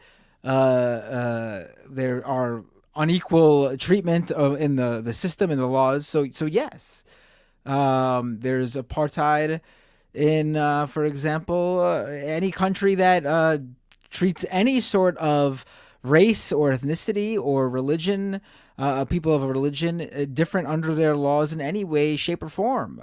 Yes.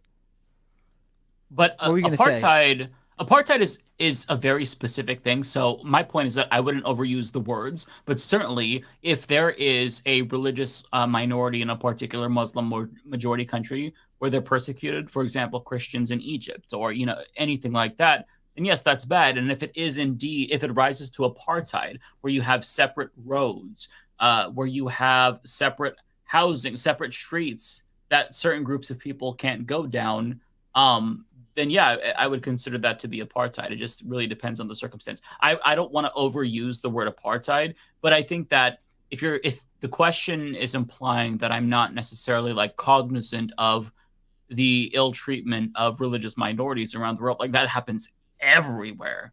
Like, oh wait, I'm sorry. I said Rohingya. I think that I meant Uyghurs. Rohingya is in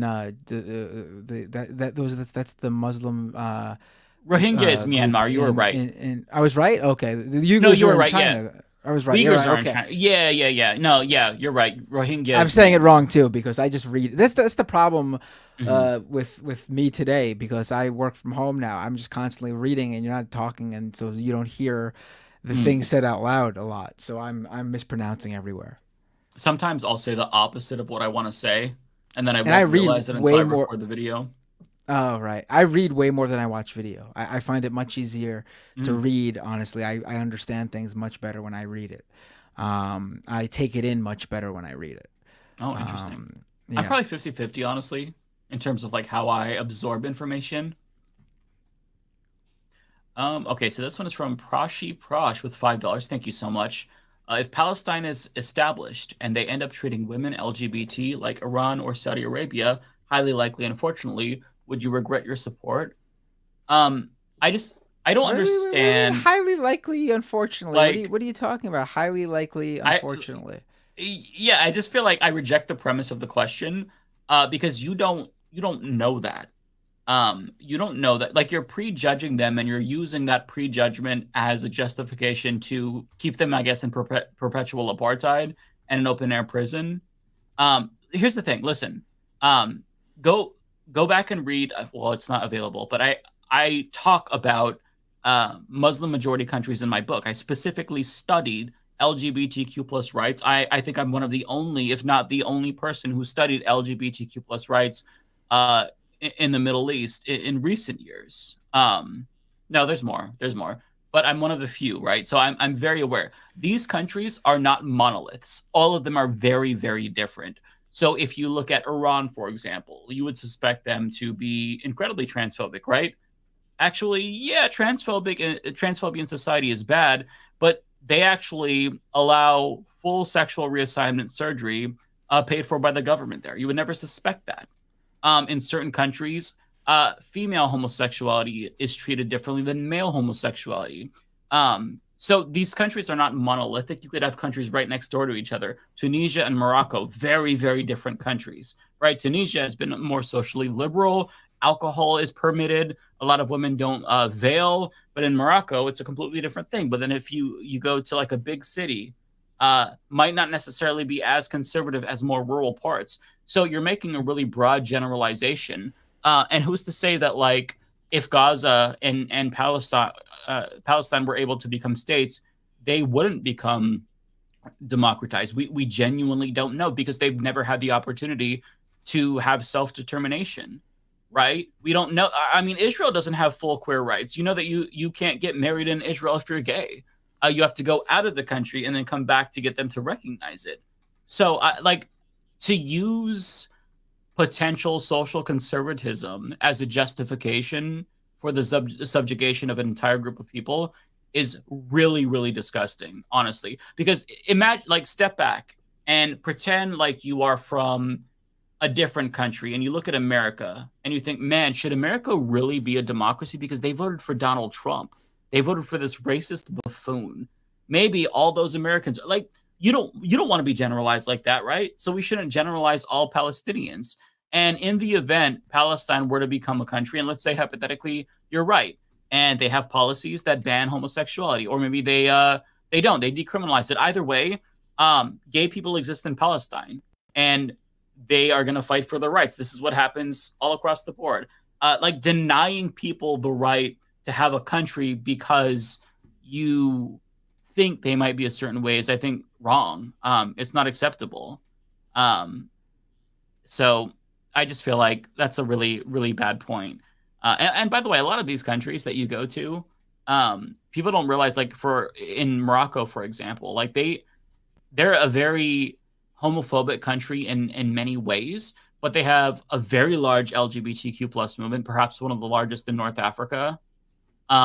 And they don't treat like gay tourists as bad. Like it's still not a good place to go if you're gay, but like they pay a lot of deference to Americans, for example. So I mean, like it's just you have to stop thinking in this really obtuse way. People are people and governments are governments. Just stop being dense. That's what I have to say. Hopefully I communicated that right. I'm like very tired, so I am too. I mean, also,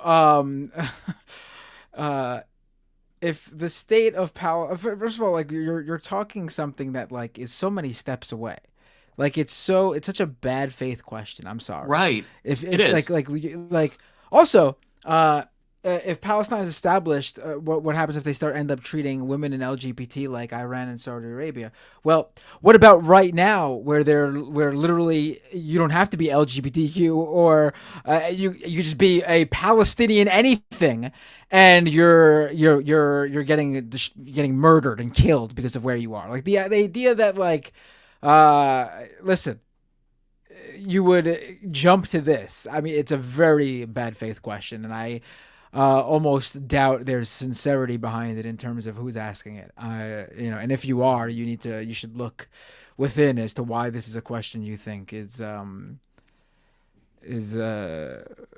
needed to be asked this time. Yeah, it's just like if you see like a country suffered like a disaster, like an earthquake, do you go and look and like, okay, what do the public opinion polls in that country say about like women's rights or gay rights? And it's like, oh, okay, well, 60% are homophobic, so fuck them. I hope they all die. Like, I just feel like it's such and like, that's not a one-to-one comparison to you. I'm not saying that you're saying that, Prashi, but it's a very bad faith way to look at it. It's so bizarre to me. Maybe I'll put my book available for free so people could... Could you imagine an LGBTQ Palestinian right now in Gaza going through everything they're going through right now, and in their mind they're going, oh, but if Palestine is established, what happens if it turns out to be like Iran and Saudi Arabia? Trust me, they would prefer a Palestine, a country of their own, than to undergo what they're going right now. Give me a break. Yeah, like absolutely. Like it's just Jesus Christ. Yeah, so ridiculous. Okay, I think this one is from me from Infinite Content. Sorry, I had to fix this wedgie I had. That's no fun. You gotta do that. I'm confused, Mike. Do people think that Hamas is Cobra from G.I. Joe, a ruthless terrorist organization determined to rule the world? Jesus fucking Christ. I mean, it seems like they really do seem to think this is an organization that has the means, like say Al-Qaeda or like do you not get that they're literally stuck in Gaza like everybody else is? Like, I'm not saying this, you don't have to pity them, but they are in Gaza and they can't get in. I mean, that's why it was such a big deal. Partially what they were able to do on October 7th. It wasn't just obviously the brutality of what they did. It was the fact that they were able to even ascend over the walls and the gates and the fencing and everything and do what they did. Right. Yeah. I think that it's the rhetoric that I'm seeing is so bizarre to me. Like I can't remember where I saw this from, but I think it was a Fox News interview where one of the guests or the hosts had said that it's possible that Hamas could like come through the southern border and shit. I mean, it's fucking well. Not the first you're time. Playing into people are playing into that too. That whole it's a lot of yeah. Like, do you remember? This reminds me of the story from like 2014 or something where Fox News was freaking out about finding a Muslim prayer rug on the southern border, and they thought that like terrorists were infiltrated when in actuality it was a soccer jersey from like a kid. The hysteria will never stop, and it just gets dumber with time. Okay. This one is either for you or David.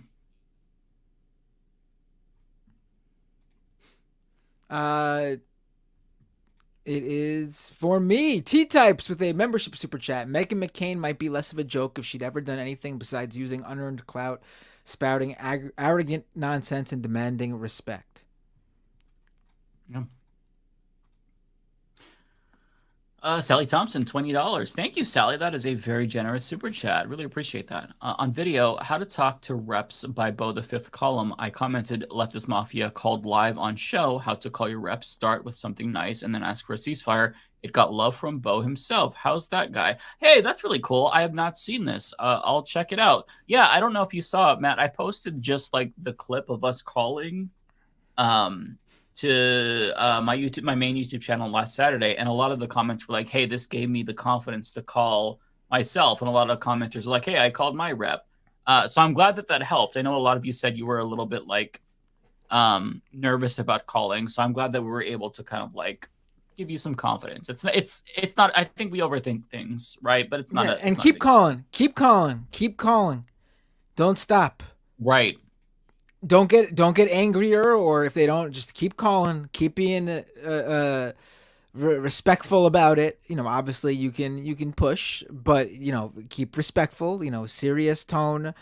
Don't do anything irrational, which I don't think any of you would. But I'm just like really, let them know that you care about this, and that they should care about it too, in a very human way, because that's what this is all about. We need to really stress the humanity of this situation, and you have to speak with people.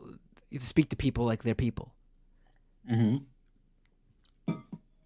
So, okay, we have Prash again, following up with $5.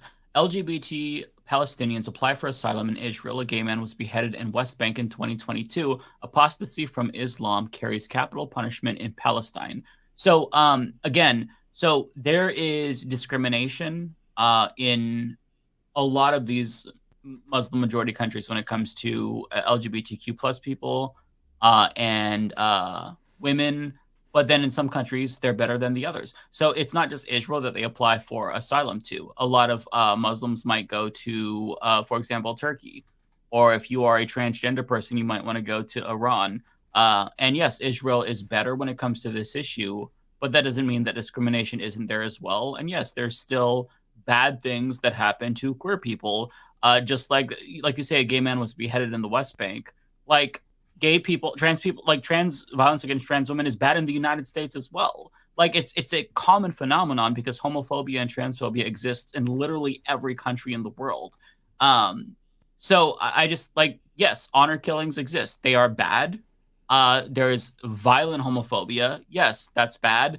But again, you will never get me to say that is a justification for every single human being in that area to be part of apartheid in an open air prison. Like, you will never get me to say that, right? Because you're not just like, if you care about queer people, you're also condemning gay Palestinians to that same fate and trans Palestinians to that same exact fate. Like, they don't, as Matt said, like, they all deserve water, right? Like, if you specifically care just about queer people in general, which sure, that's a good concern to have, then they also deserve life. They also deserve to not be in an open air prison. They deserve to leave. I just feel like you have to be able to disaggregate like the conditions and then the social issues. Like, there's a distinction between actual material issues and then there's post-material issues. The reason why a lot of these countries are very socially conservative is in part absolutely due to religion, if not mostly due to religion. But part of it is because a lot of these citizens don't have physical security. Either they're subject to terrorism or state-sanctioned violence. But once you actually give citizens security, then they get into post-materialism. Post-materialism means that once you start to feel safe and you can have a home and there's a more stable situation in your country, then you start advocating for women's rights. Then you start advocating for LGBTQ plus rights. Once security is established, oftentimes that's when you start to see these types of movements pop up. Tunisia, as soon as they became democratized and Ben Ali was overthrown, they got a lot of access to the internet. And what was one of the first things that happened? They had a gay rights movement that started to emerge. So if you really want there to be more social progress, then I think that advocating for freedom and security is very important. And so they will focus on social justice issues in these countries. Usually speaking, this is a generalization. They'll focus on that once they aren't worried about getting bombed by Israel, for example. Also, hold on. I'm sorry. I was looking at something else when you brought this up. The fact that you need to point to a specific example, one specific guy who was killed last year, absolutely shows what a bad faith this is. It absolutely shows this isn't something deeply embedded that gay people, LGBTQ people have to fear for their lives, and they're getting slaughtered on the regular in Gaza or the West Bank. Fuck, I can point right here, right now. There's a whole list of anti-LGBTQ violence right here in the United States. This year alone, 2 people, a gay man and an LGBTQ ally, were murdered right here in the United States for being gay or a gay ally. O'Shea Sibley, a 28-year-old gay man, was stabbed and later died outside a gas station in Brooklyn, New York.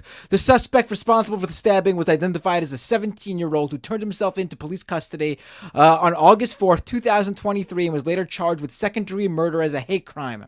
In August 18th, 2023, Laura Ann Carlton, a store owner in Lake Arrowhead, California, an LGBTQ plus ally, was shot to death by Travis Ike Gucci, who took issue with the pride flag being displayed at her business. So give me a fucking break. You just don't like Muslim people. You're just an Islamophobe. I guess we should all be, or not even. We don't have to go that far. That. You're just a xenophobe too. You're just anti-Arabic. Yeah, I mean, and also what happened last year, the Club Q shooting, where somebody walked into a gay bar and they murdered people. They murdered queer people. I guess that all of us should be subjected to apartheid and an open-air prison because of that, right? Because if you give us our freedom, then we're going to hate gay people, punish the gay people too. Like, it's just, the logic is so fucking stupid. November 2022, a mass shooting at a gay bar in Colorado Springs, Colorado leaves 5 people dead, 25 injured. Let's see. February 18th, 2022, Nasir Johnson was killed by his gay lover, Kylan Pratt. So you even have that going on here. We got November 2nd, 2021, Jenny D. Leon, a Latina transgender woman, was found murdered in Tampa, Florida. October 24th, 2000. And these are just deaths I'm going through right now, by the way. I'm not going through the other stuff on the list that shows assaults, harassment, all this other sorts of attacks. Let's see. July 5th, 2020, Cherry Bush, a homeless 48-year-old trans woman, was shot dead in Los Angeles. Her alleged killer was charged with a hate crime. I mean, I could go on and on and on and on and on and on and on. Maybe all the LGBTQ people living in the United States should apply for asylum somewhere else too. Yeah. Yeah. So tired of this. So tired of the constant dehumanization of this specific group of people who are the most vulnerable group of people on the planet. Yeah. Yeah, it's sick. It honestly is sickening. I don't like that people weaponize my own sexuality against me. Like, I'm sick of the comment, "Hey, they'd throw you off a building." Like, go fuck yourself. Okay, you don't get to say that. Okay, again, we're talking about a population 50% children. If you think that these children should all die because you think that maybe they hate gay people, and also because you think that there's no gay people in Palestine, I think you're twisted. I think that logic is despicable and you're gross. Okay, moving on. This is, I believe, for you, or it might be for Rachel. David. Let me check.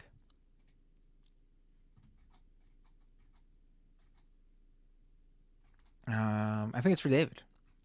Oh, okay. So Rachel K. What was I don't really know. I'm so distracted right now. I don't even know good. Where I am. Like, I'm really getting, like, this is really getting to me.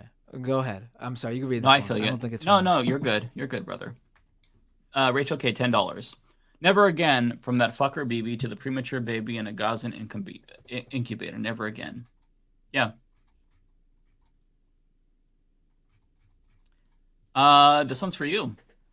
Ice Picker with a $50, $50 Australian dollars. Thank you. Wow. Aussie. Oi, oi, oi. Ice Picker with a super chat. Thanks for the stream today, Matt. Thank you. See, you send me $50, you get a country specific rallying cry. I'm glad you didn't say what I'm gonna say because I have a chat from Ice Picker as well. Trent, $10. Thank you, Trent. Love hearing you were hearing I read that wrong. Let me start again. Hearing you were outed breaks my heart. Much love. Thank you, Mike, for being you. Hey, I appreciate that. I posted my coming out story a couple years ago. Also, I was on Crystal, Kyle, and Friends, and I shared it with them. So if you want the full thing, check it out. But yeah, I was outed when I was 22 to everyone in my family. Old like friends, their parents were called. My brother, everyone. Yeah, it was traumatic, but it's something that does happen. It's a reality. And this isn't even Palestine where it happened. It happened in America.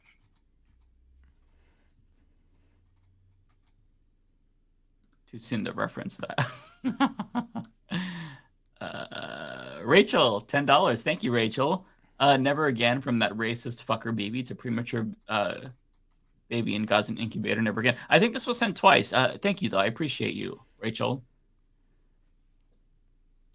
Ice Picker, $50. Thank you. That is like ridiculous. Thank you so much. You are so kind. Come on, you gotta give him the old Aussie. Oi. No. I got another one. I'll put another shrimp on the barbie.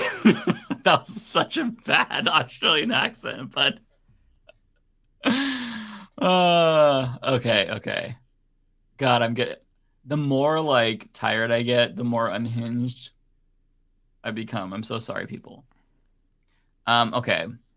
This we've got a couple that I think this is are from me. Ace Area 51 with a membership super chat. Not surprising, the right is misrepresenting a slogan like "From the River to the Sea." Remember when they said BLM was anti-white racism? I mean, it's not the right though. Mm-hmm. It's not just the right at the very least. This is wholly a bipartisan effort from the right and liberals to do this. This is not. I mean, it's the equivalent in terms of like the slogan being misrepresented, like the BLM slogan was, but this isn't the right doing it like it mostly was with the BLM one. This is hand in hand with their liberal allies.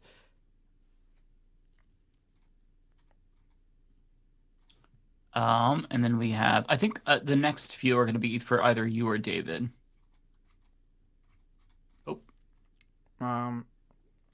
Let's see.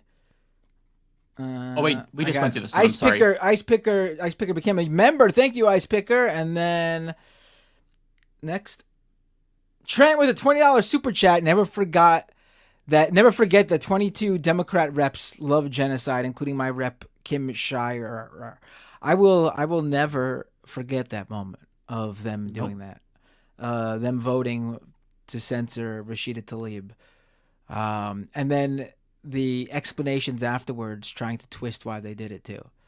Mm-hmm. They tried to pull the whole, we were doing it also because mainly, she sent out that tweet about the hospital being bombed, which by the way, she sent out information that the New York Times and every other major outlet was also publishing at that exact same time she sent that out. But the idea that that's what they were doing it for, when they very explicitly were doing it because they were trying to take her words and twist them to say she was being anti-Semitic. The only Palestinian American woman in Congress during this time period is it's stunning to me. Really, really, really disgusting to me. Really disgusting to me. They're loathsome pieces. And they voted on a Republican measure too. They voted on one written and created by a Republican too. To do it hand in hand with them. Yep. They're complicit. Okay, so this is you or David. Trent with another one. That's for me. Here's $2 to make it 22. Thank you, Trent. Trent, then another super chat. I stopped listening for a moment only to hear Matt say genitalia region. What?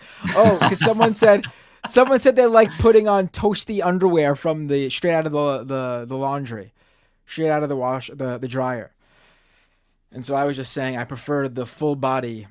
I prefer warm pants, like warm pajama pants, over warm boxers because I prefer warm socks too.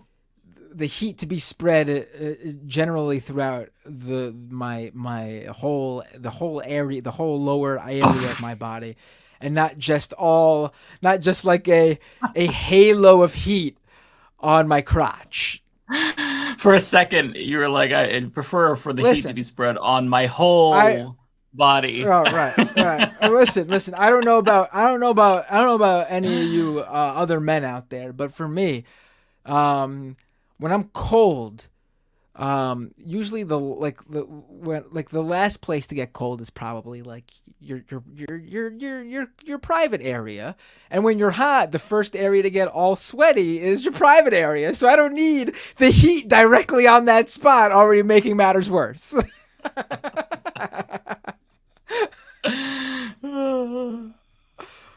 Alrighty. Also for you or David. The next like 2 or 3 are for you or David. Kowalski with the super chat. Trump, Biden, and BB are all grave dodgers. I for a second I thought you were gonna give me and what is it? MFK. Oh, what is it? What is it? Or is it FMK? What is it? Yeah, it's Fuck, FMK, right? Yeah. Yeah. Give me an FMK there. I mean, honestly, that one's easy too. But I'm not gonna. Let's not go there for. Yeah. Yeah, that one is easy. Let's say the order is the opposite of what you see right there, in opposite order. No, wait, no, it's not. It's in that order. My bad. It's in that exact order. As bizarre as that might be, it is in that exact order. I love how you're volunteering fuck, marry, kill information. Yeah, it's in that order. But I agree with you. It's in that order. Yeah. Yeah. All right, Bay photo for you. Or David. I think it's for me. Hold on, let me double check. I'm sorry. It is for me. Bay photo with a membership super chat. Reagan was a movie star and even he was governor before being president. You're right. You need prior experience or one hell of a movement behind you. Right. And I mean, like you saw with Trump that you can obviously build that, but he was already a household name. Like if The Rock decided to run, and I hope he doesn't, but there is that talk. If The Rock decided to run, he probably would, and he ran with a smart campaign. And by smart, I don't mean like good policy. Like Trump ran a smart campaign in terms of building his base the way he did it. This doesn't mean I agree with it, but it is what it is. And I don't mean it's not purposeful either. It's a smart campaign. They could stumble upon it too. But if he ran a campaign that easily he could have a groundswell movement behind him, he probably would already have one just because of who he is. So yeah.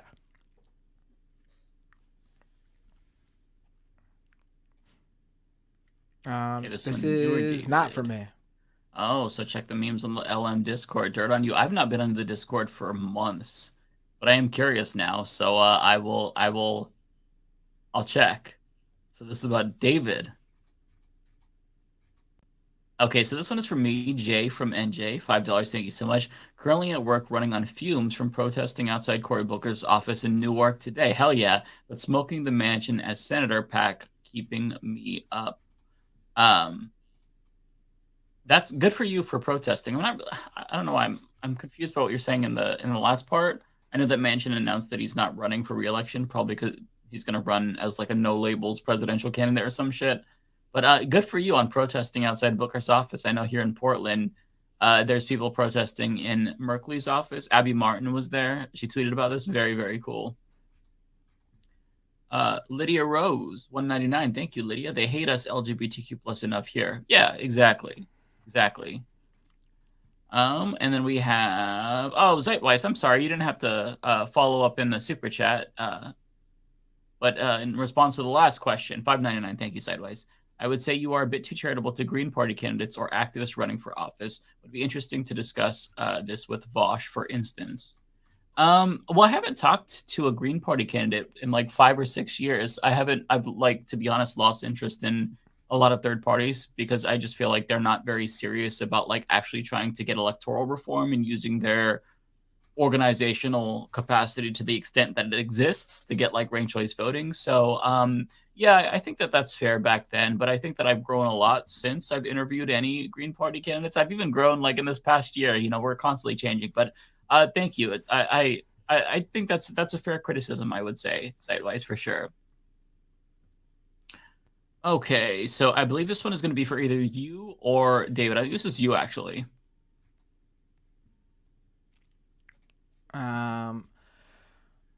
Is it for me? Let me see. It's not for me. Oh, it's not. Okay. Nope. So Brian G for David. David Dole. I was just gonna say David Pakman because I saw one come in about David Pakman. So there's one for him. That one's for me. Okay. Thank you for the $10 to David Dole. We'll see the whole episode this weekend, but I finally made it to a live show 49 episodes later. The show makes my week so entertaining. Invite Kyle K too, LOL. Well, thank you so much for that. I did invite Kyle. I reached out, and unfortunately, Thursdays are a very, very bad night for him. So we'll have to figure something out because he's definitely down to come on the show, but Thursdays just don't work for him. So we'll figure something out. Maybe if we do like a special weekend stream or something, we'll get him on. But yeah, until then, his schedule does not line up for Thursday evenings. But he's definitely down to come on for sure. Okay.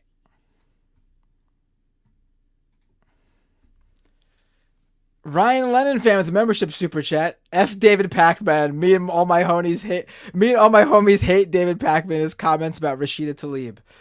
I mean, I gotta watch. Oh, I haven't seen that. Listen, like I mentioned last week, I want to make it clear.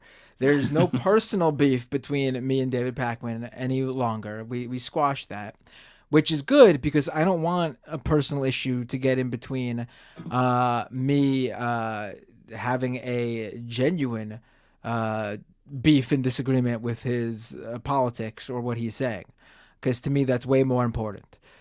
So if he did say something, then I want to check it out so I can speak out about it. But I haven't seen it yet. Mm-hmm. Yeah, I have no idea what he said. Okay, this one is for me. David the Goliath, $5. I support Palestine, but only if it will be a secular democracy, not an Islamic state. Same with Israel. I want it to be secular, safe haven for Jews. Well, then, if you think that they should be subjected to apartheid and indiscriminately bombed and denied water if Israel say.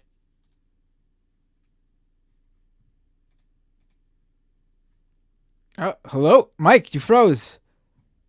Mike. I'm not frozen, right? Mike froze.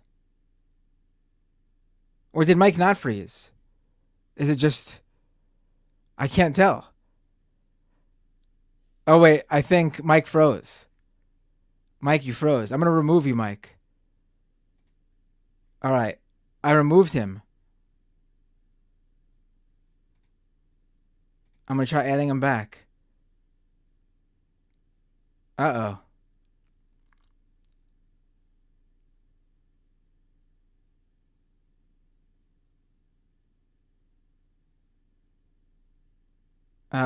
Well, let's see if he comes back in.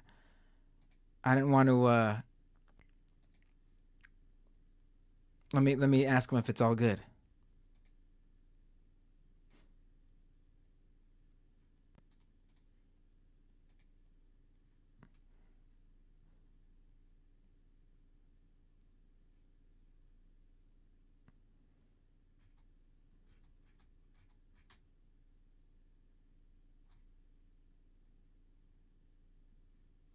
Oh, is he back in? Let's see. Sorry, there you are. Straight up died. Yeah, I saw. I didn't want to keep going because you were right in the middle of talking, so I didn't want to.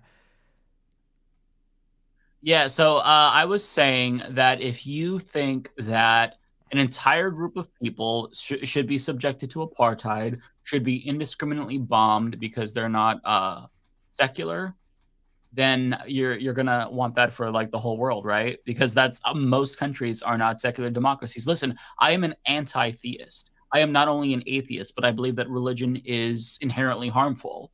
And I wish that every single country in the world was a secular democracy, but that's not a reality.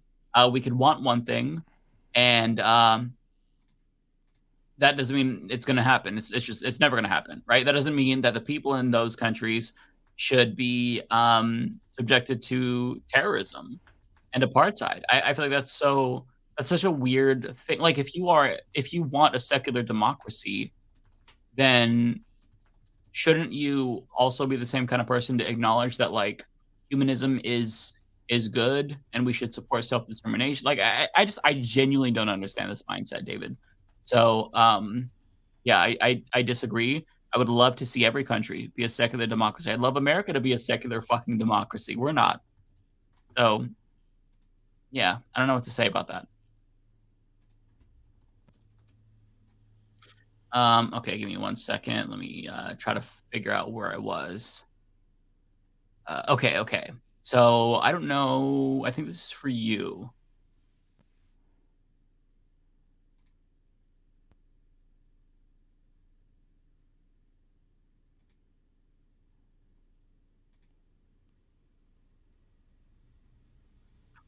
We've certainly gotten some weird super chats tonight.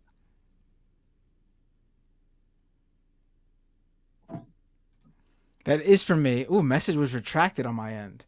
So I don't know if I should read this, but I guess it's already on the screen.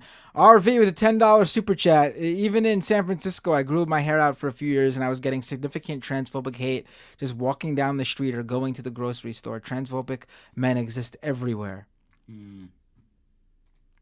Yeah, that's absolutely correct. Yeah, I think that people don't like. Sure, there's going to be differences in homophobia and sexism in every country, but it's in every single country. I just feel like people need to understand that. This makes me want to like put out my book on this just for people to read, because there's a lot of social movements in the Middle East and North Africa that people don't even know about. They don't even know that they exist. Like, as I stated, Morocco has a big gay rights organization, or gay rights movement. Their biggest organization is Kif Kif. It's known around the world. They do parades in France. You wouldn't think that because Morocco is a homophobic country.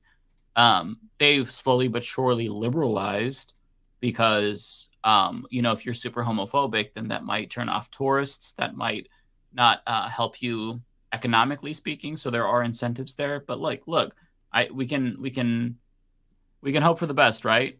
But you shouldn't think that people should be subjected to apartheid violence and terrible living conditions because of their government. Okay. I'm rambling at this point whenever I talk about this because we've answered the same thing like 100 fucking times. See, Bankhead Owski with a super chat. Matt, thank you for being a real ally. I appreciate it. I appreciate the comment. It is what it is. Very easy for me. It's not hard at all. It's nothing to thank me for. Kenzie Page, thank you. Member for 5 months. And I think this is for you. Jay from New Jersey, just to correct Binder from a couple weeks ago on MR regarding Celtic. It's pronounced Celtic. It's a soft C. I said that actually. They corrected me on either Matt Leck or Emma corrected me and said, hey, it's probably Celtic. I said Celtic at first. And I think I still said Celtic. I don't remember if I changed it when maybe I did, but I said Celtic at first because I was pretty sure it was Celtic until they corrected me, but it turns out they were wrong. I got to get one of their jerseys. Okay. Going to be another one for you.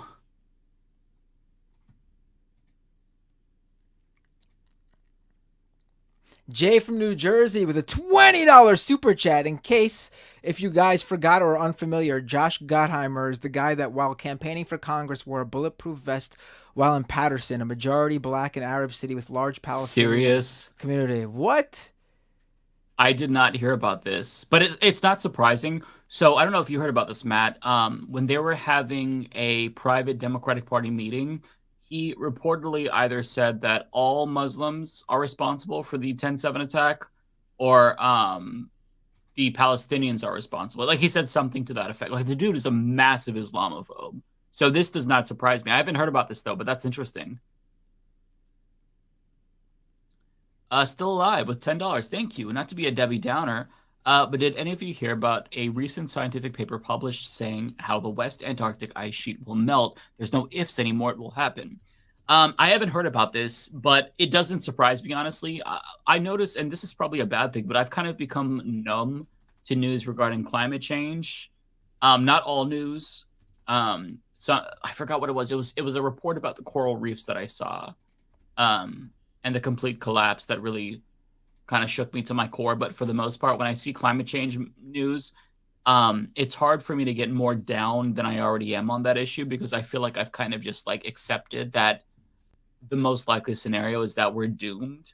But if we're not doomed, then that's like a really good surprise. I know that's really dark, but I'm trying to work through my doomerism, but it's hard to not be like really really down, because we should have like reversed course a decade ago at most, and we're still going in this direction. So I haven't seen that though, but I'll check it out though for sure. Okay, so the next four are for you.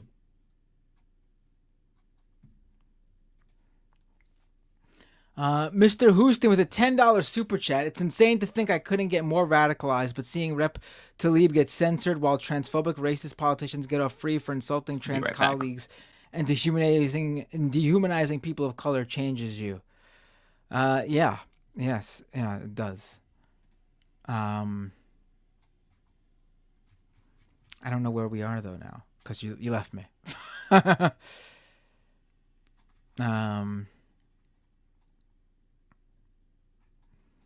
I think I found it. Brian B.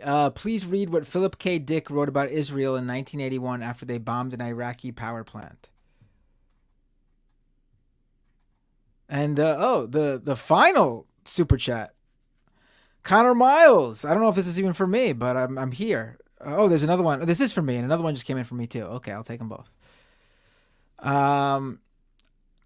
Connor Miles, I've made a daily ritual out of writing my reps. I find it easier to express my anger in smaller bites instead of descending into a desperate rant. Yeah, do whatever you need to do, honestly. Any way that you feel you need to do it, do it. The other one, the new super chat isn't showing up for me. Do you see a super chat under the Connor Miles one? Because it's not showing up for me on the feed here. Connor Miles? Yeah. It's showing up on the screen right now for me. Do you see that? No, the one under Connor Miles. There's one that just came in on my... Oh, yeah. Yeah, this one? Yeah. All right. Filippo Auguste with a super chat. Binder, can you help us find the call where Dr. Gus trashes Pac-Man, or the one where you talk about how metal ferrets are, or at least summarize for us? I don't even remember either of those conversations. You'll have to remind me. And Faye the Wanderer, thank you so much for becoming a member on YouTube. I really appreciate it. Well, that's everything. So do we want to raid somebody before you bounce out of here? Oh yeah, I forgot about Twitch. 1 second. Let me see. Let me thank really quick. Oh, the Surfs rated me. Thank you. Who's that? Yeah. Valinova gave out 10 community gift subs. Wow. Thank you, Valinova. And hello, lovely scientist. Resubscribe at Prime. Subscriber for 2 months. And Valinova cheered 200 bits. Can you ask Mike to check his Twitch stuff? Someone in there asked him a question and subbed. Oh, check your Twitch stuff, Mike. Let's see. I'm checking now.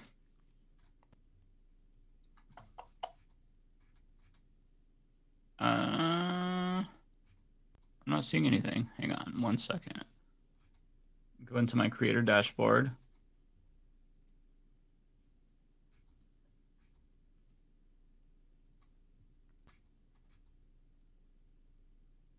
Okay, let's see. Oregonian resubbed. Thank you so much for 2 months. Love your show. And TLM side question. Is the best way to contact you on your mike@humanistreport.com email? Yeah, that's probably the best way. Or if I'm following you, DM me on Twitter. Although I'll admit I'm super behind on DMs and emails right now. I will try to check them tomorrow. So if you have an email or a DM, I'll try to look at that check tomorrow. I've been so behind this whole week, so I do apologize. But yeah, that is generally the best way to contact me. There you go. Do we want to raid? Who should we raid? Oh, Abond V, thank you so much for resubscribing for 1 month at Tier 1 over on Twitch. Subscriber for 6 months. You're awesome, Matt. No, you're awesome, Abond V. Thank you. You're both awesome. Let's raid Joel Lewis. Who's Joel Lewis? I don't have... Joel Lewis is a teacher and a progressive Twitch streamer. What's his... How do you spell Lewis? So it's Jooo. Oh, okay. EL. EWIS. Only one L. Oh. Okay, hold on. I'm looking for him. Hold on. Give me a second.